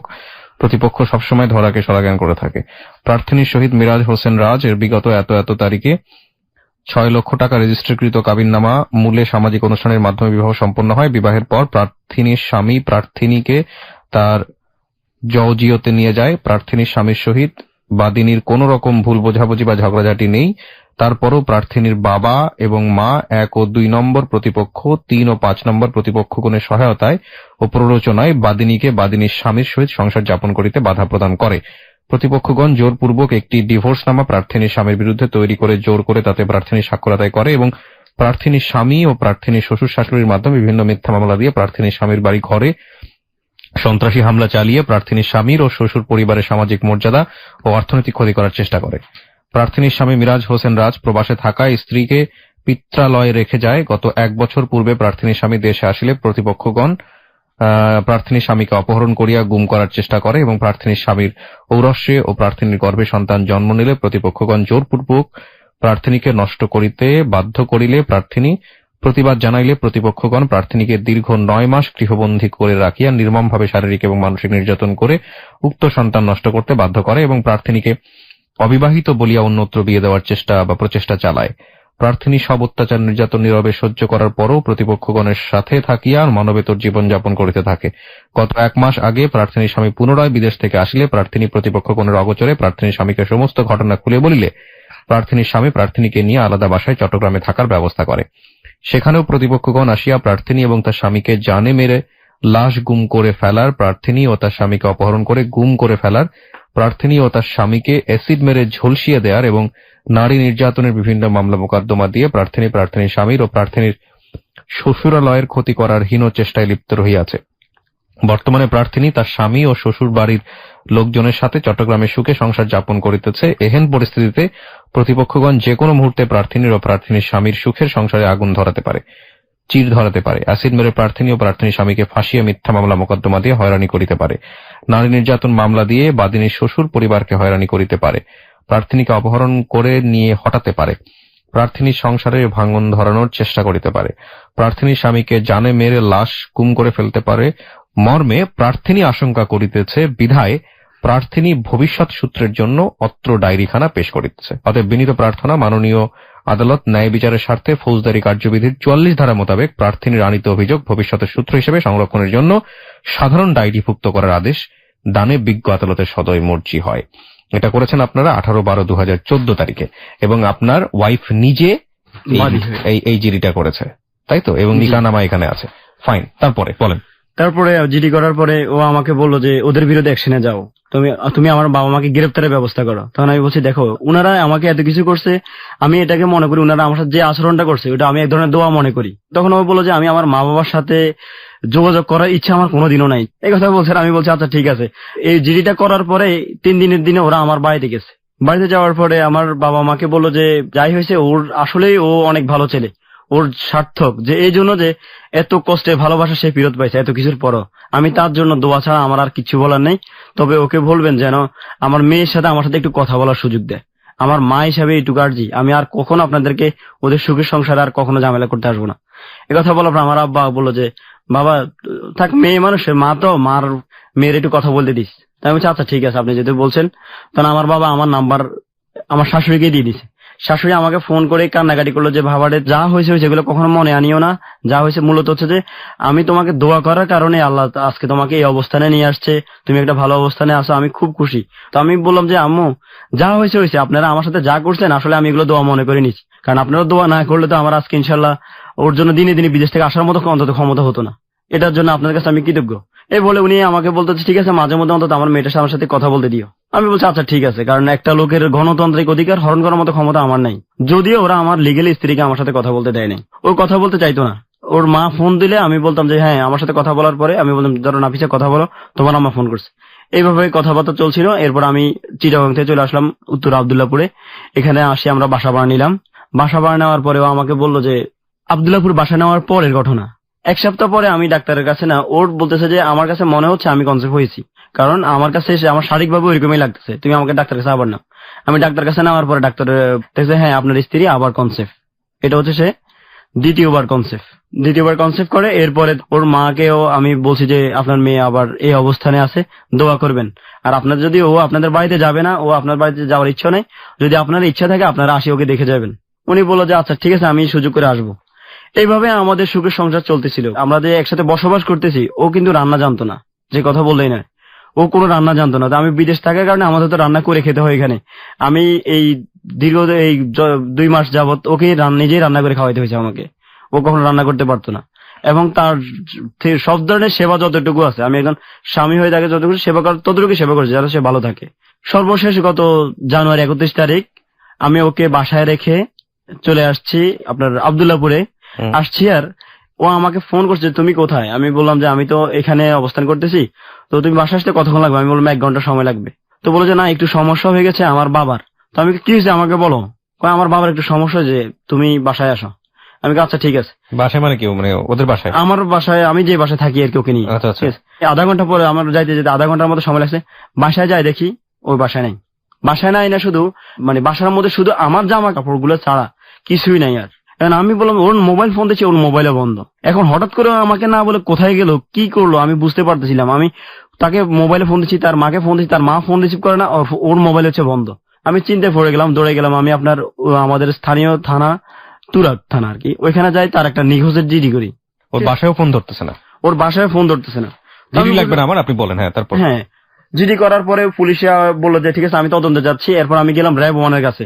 ওনারা আমাকে বললো যে ভাই আপনি ঠিক আছে ইয়ে করেন, মোবাইল ট্র্যাকিং করার ব্যবস্থা করেন। আপনার স্ত্রী সর্বশেষ কার সাথে কথা বলছে মোবাইল ট্র্যাকিং এর মধ্যে ব্যবস্থা করে দেখি যে আমার সাথে কথা বলার 5 মিনিট আগে ওর মায়ের একটা ফোন আসছে, এবং আমার সাথে কথা বলার পরে ওর মায়ের নেটওয়ার্ক আর ওর নেটওয়ার্ক একই টাওয়ার আওতায় একই অবস্থানে। তখন আমি বুঝতে পারি যে ওর মা এখানে আসছে। আসার পরে এখান থেকে তাকে যে কোনো ভাবে হোক নিয়ে গেছে। আচ্ছা। এর পরের দিন আমি তো অনেক খোঁজাখুঁজি করলাম, তাকে আর কোনো জায়গায় পাইলাম না। বুঝতে পারলাম যে সে তার মায়ের কাছে আছে। থানার পুলিশকে দিয়ে ফোন দিলাম যে আপনার মেয়ে আপনার কাছে আছে কিনা, আপনি স্বীকার করেন। উনি বলতেছে না আমার মেয়ে আমার কাছে আসে নাই, এই ছেলে আমার ছেলের মেয়েরা হয়তো মেরে ফেলছে, সেক্ষেত্রে আমি এই ছেলের নামে মামলা করবো। উল্টো আমাকে হুমকি। তখন পুলিশে উনাকে যে হুমকি ধমকি দিয়ে বলো যে আপনি কি বলেন না বলেন, আপনার মোবাইল ট্র্যাকিং করা হয়েছে, আপনার মোবাইলের মধ্যে আমি জানতে পারলাম যে আপনার মেয়ে আপনার কাছে আছে। আর যদি এরপর আপনি যদি মিথ্যা কথা বলেন আপনাকে আমরা আইনের রাতে নিয়ে আসতে বাধ্য হবো। উনি স্বীকার করলে বাধ্য হই যে হ্যাঁ আসলে আমার মেয়ে আসছে। আমার মেয়ে গতকালকে কি হয়েছে, ওদের মধ্যে হয়তো কোনো ঝগড়াঝাটি হয়েছে, এই জন্য আমার মেয়ের আগ্রহ চলে আসছে, আমি তো ওকে নিয়ে আসিনি। তখন পুলিশে বললো আপনি নিয়ে আসছেন না, আসলে তাহলে আপনি এই টাওয়ার আওতা আপনি কিভাবে আসছেন নোয়াখালী থেকে, এই কথা বলছে। আর উনারা কোনো কথা নেই। উনি বলছে ঠিক আছে আপনার মেয়েকে, যদি আপনার মেয়ে রাগ করে গেছে না, সংসারের কি অশান্তি হয়েছে, আপনার মেয়েকে আমার সাথে কথা বলতে দিন। ওর মা বললো যে আচ্ছা ঠিক আছে আমি আপনাকে আমার মেয়ের সাথে কথা বলাই দিব। আমার মেয়ে মূলত কিছু অশান্তি, ওর সাথে বিরোধ হয়েছে, এই বিরোধের জের ধরে চলে আসছে। পুলিশ এরপর থেকে উনাকে 3 বার ফোন করছে, উনি ফোনে আর রিসিভ করে নাই। একদিন পরে ওই নাম্বার চেঞ্জ করে ফেলছে। সেই হ্যাঁ আর রিসিভ করে না। ওকে ফোনে কথা বলা দিবে বলছে পুলিশকে, আর ফোনে রিসিভ করে নাই। রিসিভ না করে পুলিশে আমাকে বললো যে ভাই আপনি এই মহিলা তো মনে সুবিধা মনে হচ্ছে না, আপনি কি করেন, আপনি নিজে একবার দেশে যান, দেশে যে দেখেন যে পরিস্থিতি কি। যাওয়ার পরে দেখি যে ওরা যে বাসায় থাকতো, মানে যে অবস্থান, ওই বাসা ছিল নিচতলায়। এখন তারা কি করছে, বাসা চেঞ্জ করে দোতলার বাসা চলে গেছে, এবং নিচের মধ্যে একজন গেটের মধ্যে তালা মারা দারোয়ান বসে আছে। এখন দারোয়ানকে জিজ্ঞাসা করলাম যে ভাই এই বাসার লোকেরা গেল কোথায়। ও আমাকে বললো যে ভাই এই বাসার লোকেরা তো কোথায় গেছে আমরা জানি না। দারোয়ান আমাকে মিথ্যা কথা বলছে, কবে গেল। তো বলছে কালকে বাসা ছাড়ি দিস। আমি বললাম আচ্ছা ঠিক আছে, কি আর করা। আমি এই কথা বলে আমি উপর দিয়ে তাকায় দেখি নাফিসার জামা কাপড় বারান্দার মধ্যে ঝুলানো। নাফিসের জামা কাপড় দেখে আমি বলছি এটা তো এই বাসায় না আছে, আপনি মিথ্যে কথা বলেন কেন আমার সাথে? কয় ভাই আপনার জন্য এই বাসায় ঢোকা নিষেধ আছে, আপনার শ্বশুরের অর্ডার। আমি পাশে দিয়ে অন্য বিল্ডিং এর ছাদের মধ্যে উঠে জানালার মধ্যে যাই, অনেকক্ষণ যাবত নাফিসা নাফিসা দরজা খোলো বলে চিৎকার করলাম আধা ঘন্টা যাবত। নাফিসার তার কোনো খোঁজ খবরে নেই। কি হয়েছে নাফিসার, কেন নাফিসার এই সমস্যা, কি জন্য সে চলে আসছে, কি জন্য তার মা তাকে নিয়ে আসছে, আমি আজও জানতে পারি নাই। এরপরে যখন টাকা আদায় করে অনেকক্ষণ টাকা আদায় করার পরে কিছুক্ষণ পরে দেখি পুলিশ আসছে। পুলিশ আসে আমাকে বলতেছে যে আপনি যদি আগামী 10 মিনিট মধ্যে এখান থেকে না জানতো আমি আপনাকে গ্রেফতার করতে বাধ্য হবো। তাই বলছি আমার যদি অপরাধ থেকে থাকে আপনি আমাকে 10 মিনিট ওয়েট করার দরকার না, আপনি আমাকে গ্রেফতার করেন। পরে পুলিশ আমাকে বলতেছে আপনি মাইর খাবেন এখন, আপনি এখান থেকে চলে যান। পুলিশ বলছে আপনি যদি অনলিগেল হয়ে আপনি আমাকে মারেন তাও আমার কোনো আপত্তি নেই। এই কথা বলার পুলিশ আমাকে বলছে যে এই গাড়ুয়া ফলা এটা ইয়ে করা যাবে না, পুলিশ গেছে চলে। কিছুক্ষণ পরে ওই স্থানীয় এলাকার রাজনীতি পোলাফাইন আসি আমার গায়ে হাত তুলছে। আমার গায়ে হাত তুলে আমার পকেটের মোবাইল মানি ব্যাগ এগুলো নিয়ে গেল। কি আর করা, নাফিসার জন্য চিৎকার করতে করতে শেষ। আমার আপনি দেখবেন আমার এখানে ফাটা দাগ। ওদের বাসা থেকে যখন বাইরে তখন গেটের এখানে আমার মাথা গাড়ে কাঠ দিয়ে বাড়ি দিয়ে আমার মাথা ফেটে ফেলছে। ওইখান থেকে আমাকে মানুষজন রিক্সাওয়ালার ধরে হসপিটাল নিয়ে ভর্তি করার পর আমি ওইখান থেকে 2 দিন পরে সুস্থ হয়ে পরে আমার বাবার বাড়িতে যাই, ওইখান থেকে আবার ঢাকা।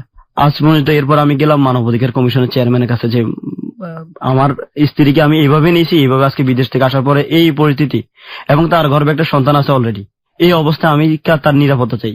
মানবাধিকার কমিশন থেকে শুরু করে বাংলাদেশের আইন সালিশ কেন্দ্র থেকে শুরু করে ব্লাস্টের কাছে সরকারি সংস্থা ব্লাস্টে গেলাম, কোথাও মধ্যে এর মধ্যে কোনো সদুত্তর কারোর মধ্যে আন্তরিকতা পাইনি।